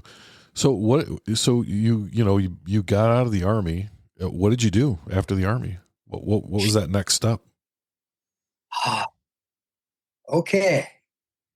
I kind of fell back into a routine. I got a job with a security company, West Tech Security, a derivative of Westinghouse Security Systems. And I got to work at their central station where the people who had alarms that reported in at their homes. Mm-hmm. It was manned 24 hours, and we call the police or tell them how to reset their alarm and stuff. I had some run-ins with celebrities too in that job. I just had Jacqueline Smith call me a lying motherfucker. I once had Don Meredith throw a swing at me. I get Don Meredith, but Jacqueline Smith called you a lying motherfucker. What's that all about? Can you tell me that story? Yeah. Okay. Sometimes I rode into the field, especially on weekends, with the guys, because we always had a 2-man team or 2-person team go out to respond to a call, especially when there was a guest there and they didn't know how to turn off the alarm and the owner didn't tell them the code word. And we didn't know who they were. So the weekends, they could call me to go with whoever service guy was going out there. So we went out there to his house, or was it Dinah Shore's house? It was somebody's house that had a little putting green, a sand on the beach, Malibu. Mm-hmm. And we reset the alarm and went back to the truck. And he comes out of the house and the alarm's ringing. And he starts yelling at us, "You reset the alarm. We didn't do it right." This went on for 3 times. And finally I said to him, standing in front of him, I said, "Mr. whatever the fuck your name is, I have to explain to you. You're setting these alarms off. It's you. It's not me, you little..." And he spins himself around and falls on his face. Oh, no. And I leave him there. And I go set the alarm again. And me and John, he went back to the office. I went home. We had a lot of run-ins with celebrities who were setting their own alarms off and then couldn't, or for needing company, from desperate loneliness, would set their alarms off on purpose to have somebody talk to you. I could see that. I could see that happening. So how long did you do that? About a year while I was going to college. So I went back to the same college I failed out of. And when, so this is like 1976 or 1980? Okay. Well, I got an early out. Okay. So I got out in 77. Okay. 78, I started going back to school. Okay. My school. No, this is a different school, Santa Monica College, a 2-year college. Uh-huh. And I was going to major in journalism, and I did, and I got like on the dean's honor list. I got all A's all the time. Of course, I'm 20 years older than any other student in the class, but right. And then I transferred to the college I failed out of in 1966, 67, San Fernando Valley, California State University. But back then it was San Fernando Valley State College. And for the next 2.5 years, at the end of every semester, I would get an envelope from the school, and in the envelope were 2 little letters. And I would take out the first letter and read, "Congratulations, your grade point average has allowed me to put you on my dean's honor list for the semester of blah, blah, blah, blah, blah." Take out the second letter. "Be advised, you are still on academic probation. You cannot, you will not be a district, you will not be until further notice."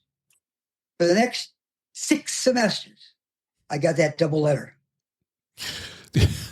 I want to share something with you. I know we're telling your stories, but I got to tell you this. Friggin' colleges have a long memory because I did the same thing that you did with college. I went to the local college here when I graduated high school. I was not a stellar student. I was there for about 10 minutes and I managed to fail every class I took, right? So I left and I joined the Navy. So fast forward like 35 freaking years later, I'm going back. I'm going to get my degree, but I want to finish up. I can go to this local college to do the stuff cheaper. I get there and they put me on academic probation. I'm like, dude, that was 35. How the hell do you guys know this stuff? It was 35 years ago. Most of the people there are probably dead by now, right? So anyway, I didn't mean to step on your story, but when you said that, I'm like, God, I'm not the only one. I am not the only one. Thank the Lord. I couldn't believe it either. Yeah, so you're on academic probation over there. One day I went into them and I bought them this. This is my from old Hollywood. This is my my American Legion cap. By the way, this is the thank you the Army gave me. Yeah, if you can see them. I can. My boy has has his CIB as well. He had his what? He has his combat infantry badge as well. His CIB. He served in Iraq the year after I got back. Okay, he okay? Yeah, the good thing is that he and I talk, and we have these shared experiences, and so we have a way to, when we start feeling a certain way, we can call one another and help each other out. Now, I do that with my fellow veterans too, but it's unique when it's your own son, and he went to almost the same place you went just as you were getting back. So it was a very strange I can imagine situation. that. But anyway, very proud of him and his CIB. He doesn't like to talk about it. So that's the big thing. Yeah. Once they get started talking, they'll talk. They'll talk their heads off. Absolutely. I didn't talk to anybody for 30 years. In fact, I didn't join this. I didn't even go to the VA till 35 years after. Yeah. After now. Yeah. I didn't know there were new benefits. I didn't know Agent Orange benefits were available. Yeah. There's some good stuff out there for veterans. Disabled. Huh? There's some good stuff out there for veterans now that we just didn't. Tell me. It sucked years ago, but it doesn't suck anymore, as far as I'm concerned. Maybe I'm wrong. It doesn't suck anymore. Yeah. I like the VA. Yeah. I'm proud of them. But when I got out, they checked my teeth for 10 minutes and that was it. Yeah. Discharge. Yeah. Check your blood pressure. Yeah. Look at your teeth. Yeah. And by the way, my teeth were horrible. We won't get into that. So were mine. It took me about. Take a look. Yeah. It took me about 2 years to get I don't have any back. bottom teeth. Wow. That's for an implant. Yeah. Patient. Yeah. That's all that's left down there. I did not take care of my teeth in the Army. Mm-mm. And I knew better. Anyway. Yeah. So anyway, you're back at school. I'm back to school. I'm doing very well. I'm having fun. I'm the editor of the school newspaper. And since I'm older and have gone through a lot of bullshit, the people I talk to for stories like faculty, administrators, they can't intimidate me. They can't bark me down. I'll bark right back at them. Yeah. So according to you, you're not interested in the students' welfare. No, I didn't say, well, you did say so. Well, no, what I meant. So I was a popular editor with the supervisor, with the sponsor of the paper, and the students. And I did that on purpose. I don't know why, but I did it on purpose. Uh-huh. And okay, so then I transferred to you were on probation, you were on Dean Donovan College. And I just wish that music teacher had still been there. I would have killed him. Maybe it's a good thing maybe it's a good thing he wasn't there, Jeff. I didn't even. That didn't really bother me until long afterwards. Yeah. That thing with him didn't start until about 15 years ago with me. I don't know why. Yeah. You clearly have not let go of it yet. No, I have not. I understand. Anyway, my brother during this time, he has a good job. He's successful. He's on drugs. He gives away drugs. So he comes home from the rock clubs at night with these hot little 15, 16-year-olds. But he's so full of drugs, he's impotent. So he just has them sleep with me. Mm-hmm. I get drunk after work every day. enough to go to sleep, 6-pack of beer. And I'm not going to touch a 14-year-old. You fucking crazy, Right. you know? So I just got out of, he gave me a place to live and everything I wanted, but I can't survive here. Something will happen. One of those little girls will go tell a lie or something. And, you know, I go to prison. So I got my own place. And I met one of his girlfriends at one of the parties he was having later than that. And he came to the party with another girlfriend just to, this is how he gets rid of old girlfriends. He brings in the new girlfriend. Yeah. He's an asshole. Yeah. And that's how I met the wife I married 16 months later. My brother's ex-girlfriend. Wow. Who was a dental assistant and did a lot of work to get me fixed up. But too late. Too late. Okay. Are you still married, by the way? Yeah. Second wife, though. Okay. All right. So, yeah. So you... She just died last Friday. What? My first wife just died last Friday in Escondido. Really? She was in the MCI. You know what MCI is? I do not. Mild cognitive impairment. Okay. Home. It's like pre-Alzheimer's, pre-dementia. And I had just reestablished contact with her a month before that, 2 months ago. And we started texting and talking on the phone. She sounded happy as a clam, and she dies in her sleep by Friday with the same massive heart attack that killed her brother, her father, and her grandfather. Runs in the family. Yeah. And her niece was the one that notified me. Saturday morning. Last Saturday morning. Yeah. How long were you married to her? 10 years. Okay. And we were married on Valentine's Day, she likes to say. Yes. And divorced on Veterans Day. Oh. Both apropos. Yes. Very, very fitting, I would imagine. Did you have kids with her? I'm sorry? Did you have children with her? No. Okay. She was a hippie in her younger ages. She had a lot of sex with a lot of men. And she had fibroid tumors in her uterus. Oh. That they could have operated on and gotten out, but she refused to do it. So she was infertile. Right. So no. And as it turned out, I'm glad we didn't. Yeah. Well, so you meet this girl, your brother's ex-girlfriend, and you get married. Did you finish school at this point?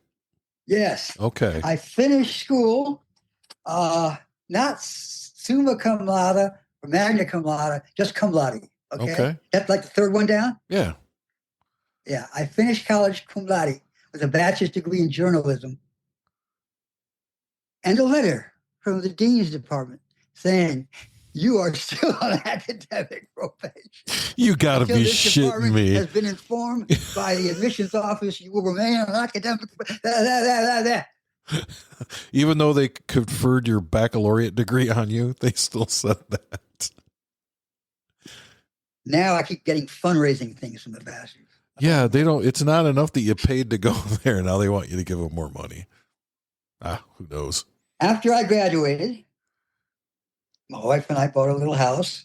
I was still doing part-time jobs. And I answered a ad in the paper from the local transit authority, the Metropolitan Transit Authority, asking for anyone that's experienced in journalism or public affairs, to work on a project that was designed to bring rapid transit to Los Angeles County. So I said, what the hell?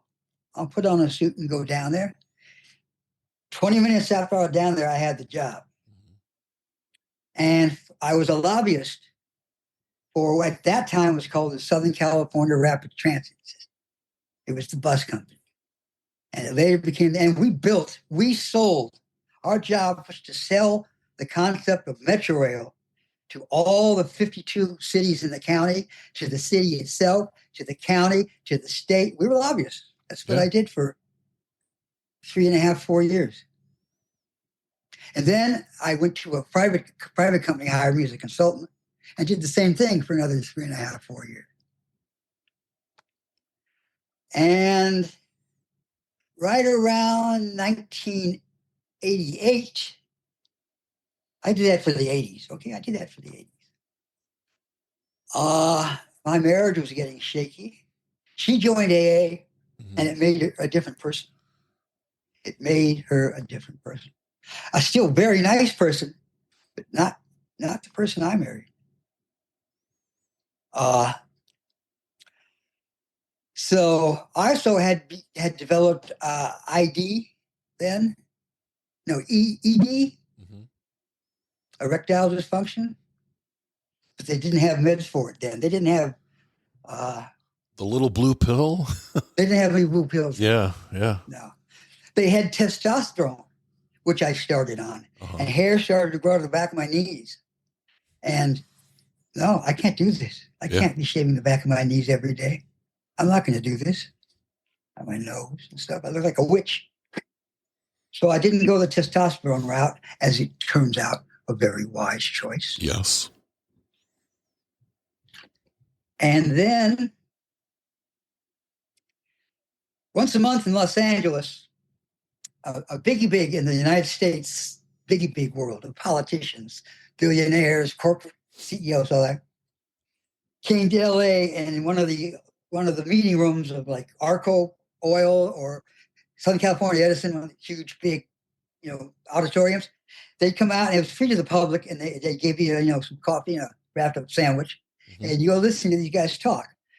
I went to this one, and it was, who was president in 1988? Reagan? Oh, Reagan was in the 80s. It was Clinton? Reagan or Bush. Or Bush? It wasn't Bush. Yeah, must have been Reagan. Hold it. Where's my brain? I'm no historian. I am. Up in middle school anyway. Right. I remember that. You liked history. Who was president in 1988? Reagan was president. There you go. For anybody listening to this right now, if you're not watching the video, Jeff just pulled out his phone and asked his phone who the president was. That's where we're at today. Anyway, so 1988, Reagan's president, and you're drinking coffee, eating a sandwich.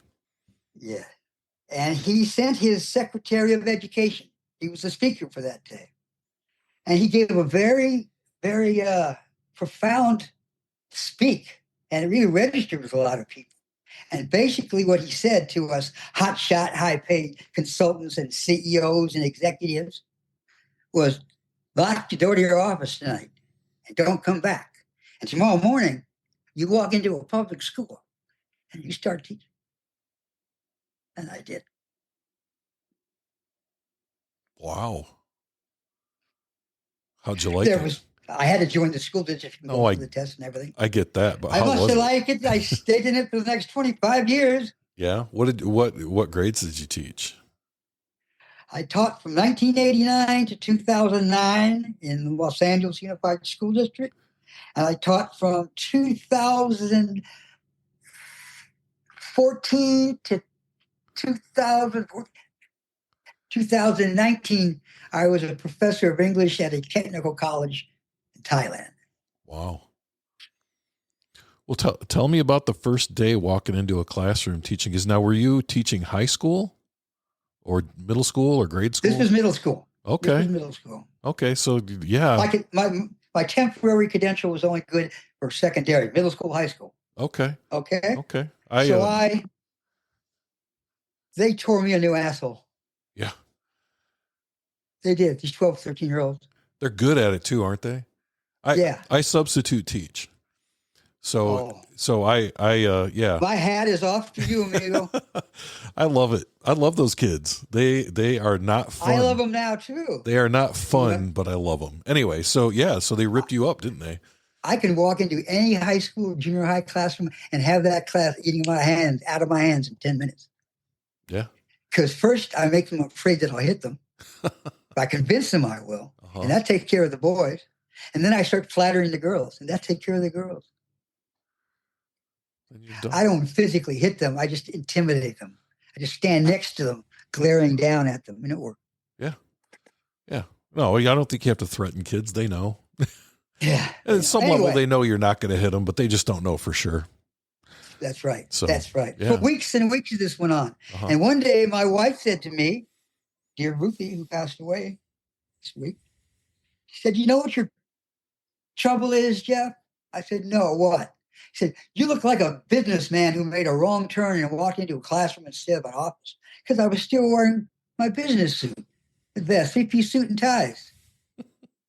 He said, "Tomorrow, going to work with jeans and your dress shirts, no tie, and roll up your sleeves." And it changed like that. The kids just went into this, oh, he's a real teacher mode. Yeah. Like that. In one day. Like a twilight zone. And that's why I kept teaching. I had that problem solved. And then you could get down to the business of actually educating kids, which is Then the coolest damn thing on the planet, by the way. They soak it up like a sponge. Yeah. You can't teach them enough. It bothers me that sometimes I cannot teach them enough. Right. There's so much detail, especially in history. There's so much nuance, especially in writing and literature. And they have the capacity to accept it. They have the capacity to get it, but not in their life. Their life doesn't allow to happen that way till they're about 11th graders. Then I make progress. Yeah. But junior high school is daycare, as far as I'm concerned. It can definitely feel that way. Sometimes my daughter is actually a full-time teacher in a small school district here in Michigan. So yeah, she's God bless her. That's what she always wanted to do. So she did it, but it sounds like you were very successful at it. Like you found this thing and it really worked for you because you did it for a long time. It was fun. Yeah. I had fun with the kids. Well, in the midst of stuff that, I'm sorry. Oh no, go ahead. Every class to me, every day I walked into a classroom, I spent the time going to school thinking of a gimmick to pull on them and who I was going to pull it on. By the time the bell rang and they came in, I had my opening strategy ready. And in the first 10 minutes, sometime in the first 10 minutes of class, I'd launch it. And it was usually a joke. Sometimes it's to their expense, but they laughed at that too. Oh, yeah. Yeah. It showed them that you were a human too, right? So I became very popular with the principal of the first school that gave me a full-time job. For the first 3 years, I had an emergency permit. Okay. I was going to school to become a teacher. I had to get another degree, had to get another credential. Okay. I was on a temporary credential. And the last junior high school I worked at, the teacher really liked me. And I really liked her, the principal. And we're still lifelong friends. And she brought me to her school, which happened to be the junior high school I attended as a child. Wow. My junior high school. Before I stepped into that school, the first day of working, I knew where every bathroom was, where every stairwell was, where every bush was, where every trash can was, where all the places to hide and smoke are. Stayed there for 5 years. Then she got a high school and she brought me with her. And that was the other 15 years, the next 15 years. Yeah. You ever find yourself telling the kids at some point, like, whatever you are thinking about doing right now, I've thought about it and done it. Twice. And they look at you like, what? And like, yeah, I know what you're about to do and just don't do it because it's not going to turn out well. That's exactly mine. I know what you're thinking. I know what you want to do. And I've done it already twice. Yes. Learn from my experience, please. They don't. They won't. Right. But well, in the midst of all of this, you got divorced and you got remarried, right? Tell me a little bit about that. The next chapter of my book, Jeffrey joins the transsexual world. I'm sorry. Were you waiting for something? Yeah, you can't just stop there, sir. You have to keep talking. Tell me about this. Okay. While I was a consultant in the 80s, hold on. I have to get my years right. when did I? 90? I'm blanking on the exact years. I'll tell you without dates, okay? Yeah, that's fine. We don't have to have dates. Just kind of be general. We're good. Okay. Okay. I stopped at my favorite bars 4 days out of the week because I was living alone. I was single from the time I divorced my first wife to the time I married my second wife. I Okay. was single for about 20-something years. Oh, I was a okay. single man. Okay. Yeah.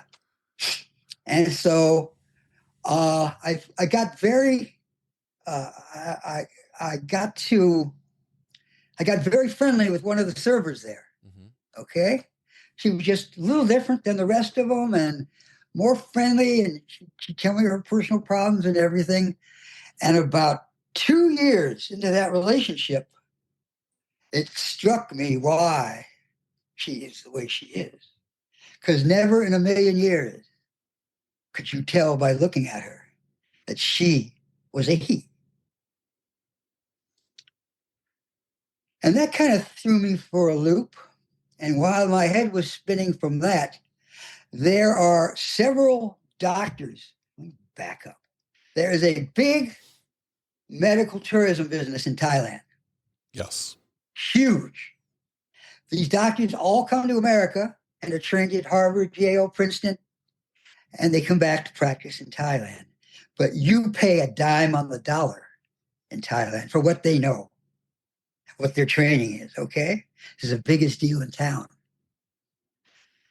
Anyway, she found a doctor who does SRS, sexual reassignment surgery. Mm-hmm.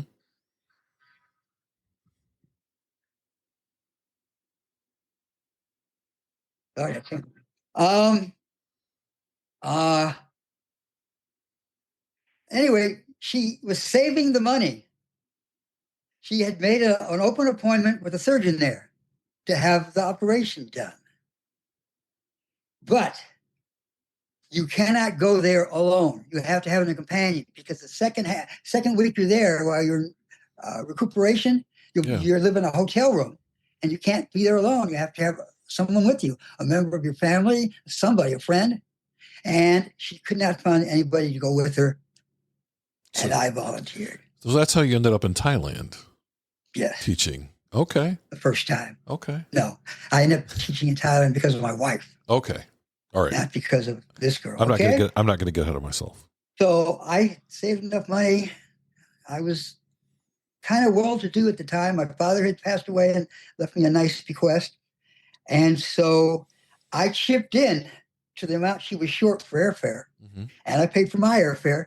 And we went there to the doctor's town. And, you know, there were lots of old American men there. It was the freakiest thing you ever saw in your life. Lots of 60, 70-year-old men who were there to become women. Wow. Hundreds. Wow. And Brits and French and Australians. This guy was the best.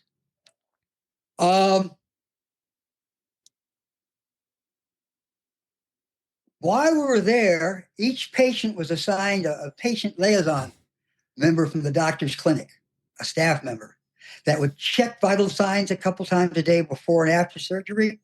I would report back to the doctor what they saw, what they thought the condition was. There was a part where the patient liaison had to train and observe the patient using a set of crystal dildo so that certain new orifices didn't close up, grow together. Right. And the girl that came to us, that was assigned to my friend, her name was Nam. And she was a sweetheart and a half. Her smile was this wide and still is. And she was funny and she was smart. And my friend had 2 more days to stay there, but she was healing so well that nobody made me stay with her. She didn't need a companion anymore. Yeah. So I left 2 days before they released her to come home. And that day, Nam came over to do a check on her. Okay. We were one of her daily checks. And she checks her and she checks her and they do their little thing. And I tell her I'm leaving today, bye-bye. And she hugged me and she leaves the room. And as soon as that door closes, I turned to my friend and said, I'm going to marry that girl. 18 months later, I did. Well, that's that's quite a way to get to that point. Yeah. Wow. And she had a 4.5-year-old son Uh-huh.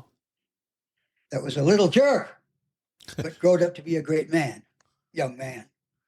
So I'm guessing he's there at the house now. Somebody is. Yeah. It's either him or the cats. Yeah. Oh, he just came back for lunch. He's at work now. Okay. Oh, God. Okay. We've been talking for a little while here. Yeah, we have. So you got married. She had a son. Did you have any other children with her? No. Okay. No. Okay. For a variety of reasons, mostly medical reasons. Uh-huh. And her age was another reason. And it was at this time, 10 years before that, I had learned about the birth defects caused by Agent Orange. Yeah. And I went out of my way, even made up medical conditions to avoid it. Because I have a terrifying fear that a child sired by me would have a birth defect, as thousands of men have discovered, veterans of Vietnam have discovered. Okay. Well, and that makes sense.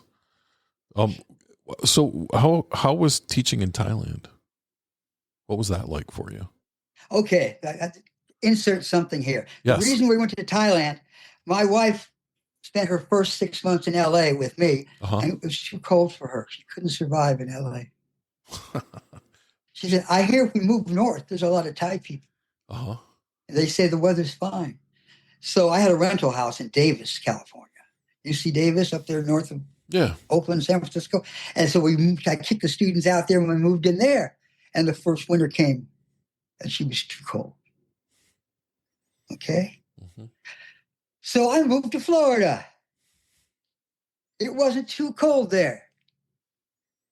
But all these moves had killed my finance and could not afford for too long the house we got in Florida.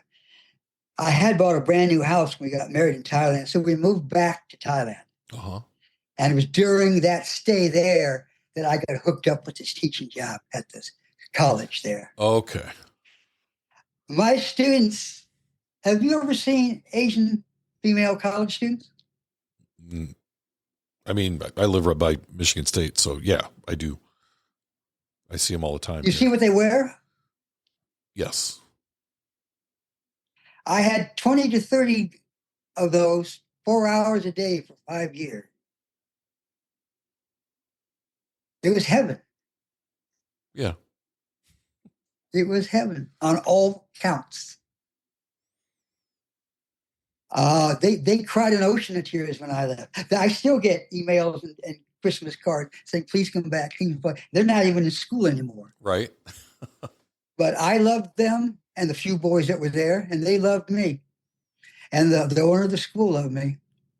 But I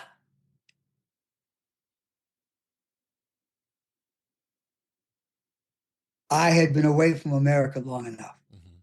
That was my limit. As much fun as I was having, I was tired of living in a land where I don't speak the language. I'm partially deaf, and Thai is a tonal language.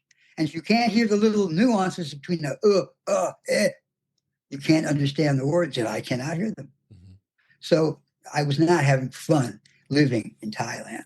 Right. So we came back in January of 19, spent 6 months looking for a house, bought this house here in Lake Worth, and retired. And then COVID hit, right? Yes. Yeah.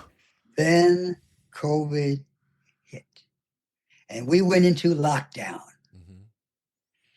And I did not handle lockdown very well. Well, I'll take that back. Physically, I handled it very well. I did everything exactly right that they told us to do. Everything. Mm-hmm. Okay. and in the process became an antisocial hermit and a Trump hater. Yeah. And I still live with those results of being a hermit. I have no friends. I go to no social activities. I go with my wife to her Thai temple Buddhist here once a week. It's more of a social thing than a religious thing. Right. Uh, um, I'm just waiting to die. I didn't think I'd live this long. I've been waiting to die since 1971. I didn't think I'd make it through now.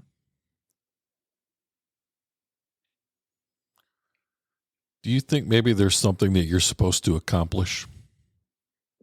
I think I've done it. You do? I think teaching was it. Yeah.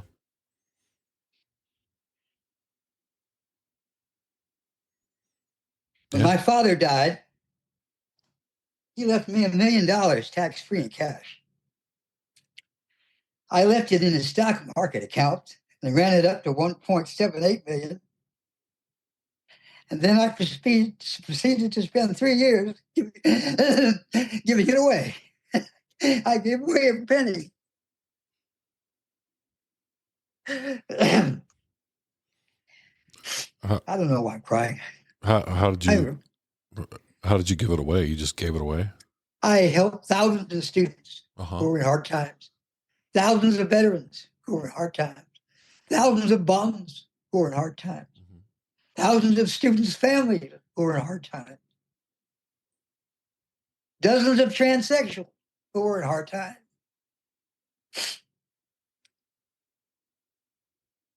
It's all gone. I just live on my income now. I did buy this house and a very nice house in Thailand. Those are my non-liquid assets. Right. So do you think you'll be going back to Thailand anytime soon to visit? Too many friends there. Yeah. You think And that'll... not to live for 5 years. Not to live for 5 years. Right. Maybe a year. It's hot in Thailand. I never saw the thermometer go below 80 in 5 years. Isn't it humid there as well? Am I wrong? It's like Florida. It's no different than Florida. Okay. Well, Florida's humid to me. Florida's humid to me. I don't even notice the humidity. Yeah. Except my car windshield. Right. Yeah, I have a lot of friends there and a few other zingers to throw in there. I'm trying to get my son to join the Navy. Academically, he's lost. I mean, he takes the classes, he advances, he matriculates, as we say in the biz, but he has no focus. He's just like I was. And I'm going to get him in the Navy. What's the basic, a 4-year stint? You could do, okay, it's been a while. So I actually served in the Navy before I served in the Army. And at that time, you could do a 2-year. No, I don't 2-year think stint do that anymore. Well, I would check. And the reason I say that is because right now recruiting's struggling to hit their numbers. And so they will come up with these programs. And a lot of times they'll have like a 2-year program where you can go in for 2 years non-designated. So they don't guarantee you a job. You just go in. I don't want him in for 2 years. I want him in for 3 or 4 years. Yeah. Well, and there's those as well, but definitely talk to a recruiter. But, I think the Navy is what saved me from going nowhere, because that's where I was headed. And thankfully, So did the Army. Yeah. Saved me from going nowhere. Yeah. In a way. Well, and if I think about it, I left the Navy and went to work in the utility industry, but I missed the military. So I joined the Army National Guard here in Michigan. And that had a whole bunch of other, things that helped me out, with my life. It had a lot of consequences that I don't appreciate, PTSD and mental issues and suicide attempts and things like that. But overall, my time in service made me who I am right now. And so I can't say it was a bad decision, but there were a lot of things that happened. It saved your life. It did. It did. As we say in Buddhism, sadhu. I just blessed you. Thank you. You're welcome. So are you a practicing Buddhist then? I'm a Buddhist now Okay. because they don't have a God. They just have a teacher. His name is Buddha. Right. There's no God. It's very calming too, isn't it? I mean, it like can help with a lot of things. If you could get yourself to meditate just 10 minutes Mhm. every day, even if you couldn't get into it in that 10 minutes, you clock right out on you. If you try to meditate just 10 minutes every single day, you will be a new person at some point down the line. You will be enlightened about yourself, about your family, and about others. You will have no more hate. You will have no fears. You're impossible. People make you mad. I'm not there yet. Believe me. Right. The interesting thing about meditation to me is that I had this idea of what meditation was. That's the big problem in America. But meditation is really it's like the movie Fight Club, right? The first rule of Fight Club is you don't talk about Fight Club. When you're meditating, you're not thinking about, at least the meditation that I've done, you're not thinking about anything. That's the purpose, is to not think and process and do all these things. The purpose is to get in touch with yourself, and to clear your mind and to pop those bubbles of thoughts into. So there's this whole thing about, I'm meditating, so I've got to think about something and I got to do this. No, you clear. That's the exact opposite. Yes. Of what meditation is. Yes. And it's so hard. Once you figure it out, it's great, but it's so hard at first to like do that. Like, here comes a thought, push it, let it drift through and go away. Let it drift through and go away. But so often I would catch myself like grabbing onto that thought and running with it, and then realizing that's not what I'm supposed to be. I wouldn't even say not what I'm supposed to be doing. That's not going to be helpful in my meditative journey. Well, so put a finger in your belly button. Just put a finger in your belly button. Okay. Right behind there is a sphere. It's a highly charged crystal sphere. And when it's cooking, the sparks, it makes like flame from a fire. Mm-hmm. That's all you want to see when you meditate. That and nothing else. And the second your brain starts to go someplace else, drag it back. Yeah. Until the alarm goes ding. And then do it the next day. Find that ball. Mm-hmm. And you will be enlightened. And you'll wonder how it happened so easy. Do you think that that's going to help you? I mean, you said something that is kind of stuck in my head, that you're just kind of waiting to die. Do you think that that's going to help you get out of that state of mind? Yes, I do. Because you're not that old. I've got relatives that are a lot older than you, and they're not waiting to die. And I'm just wondering if you think that's going to help you get out of that state of mind. I don't doubt it. Do you want to? I've seen it with too many people. Yeah, you want to get out of that state of mind? I want to stop wanting to kill. Yeah. I just have this imaginary hit list of people who, if I saw today, they walked in this room, I don't know what I'd do. For some of them, I just reached for this letter opener and put it through their throat. I wouldn't have to think a thought. Others, why bother? Why bother? Right. Anyway. Yeah. Yes, I recommend it. Okay. All right. Well, we've talked about a lot of stuff. We've actually been talking for almost 2.5 hours, which it doesn't even seem like that long, to be honest with you, Jeff. But I think as we kind of wrap up our conversation today, I've learned a lot about you, and it's been a great conversation.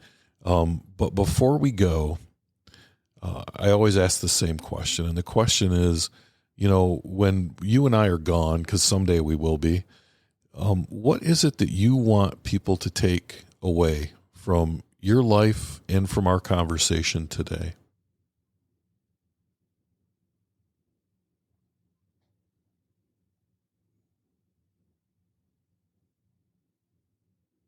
It's a phrase that's been used by the world for 10,000 years, but it's also a lyric in a Steppenwolf song. And it says, it's never too late to start all over again.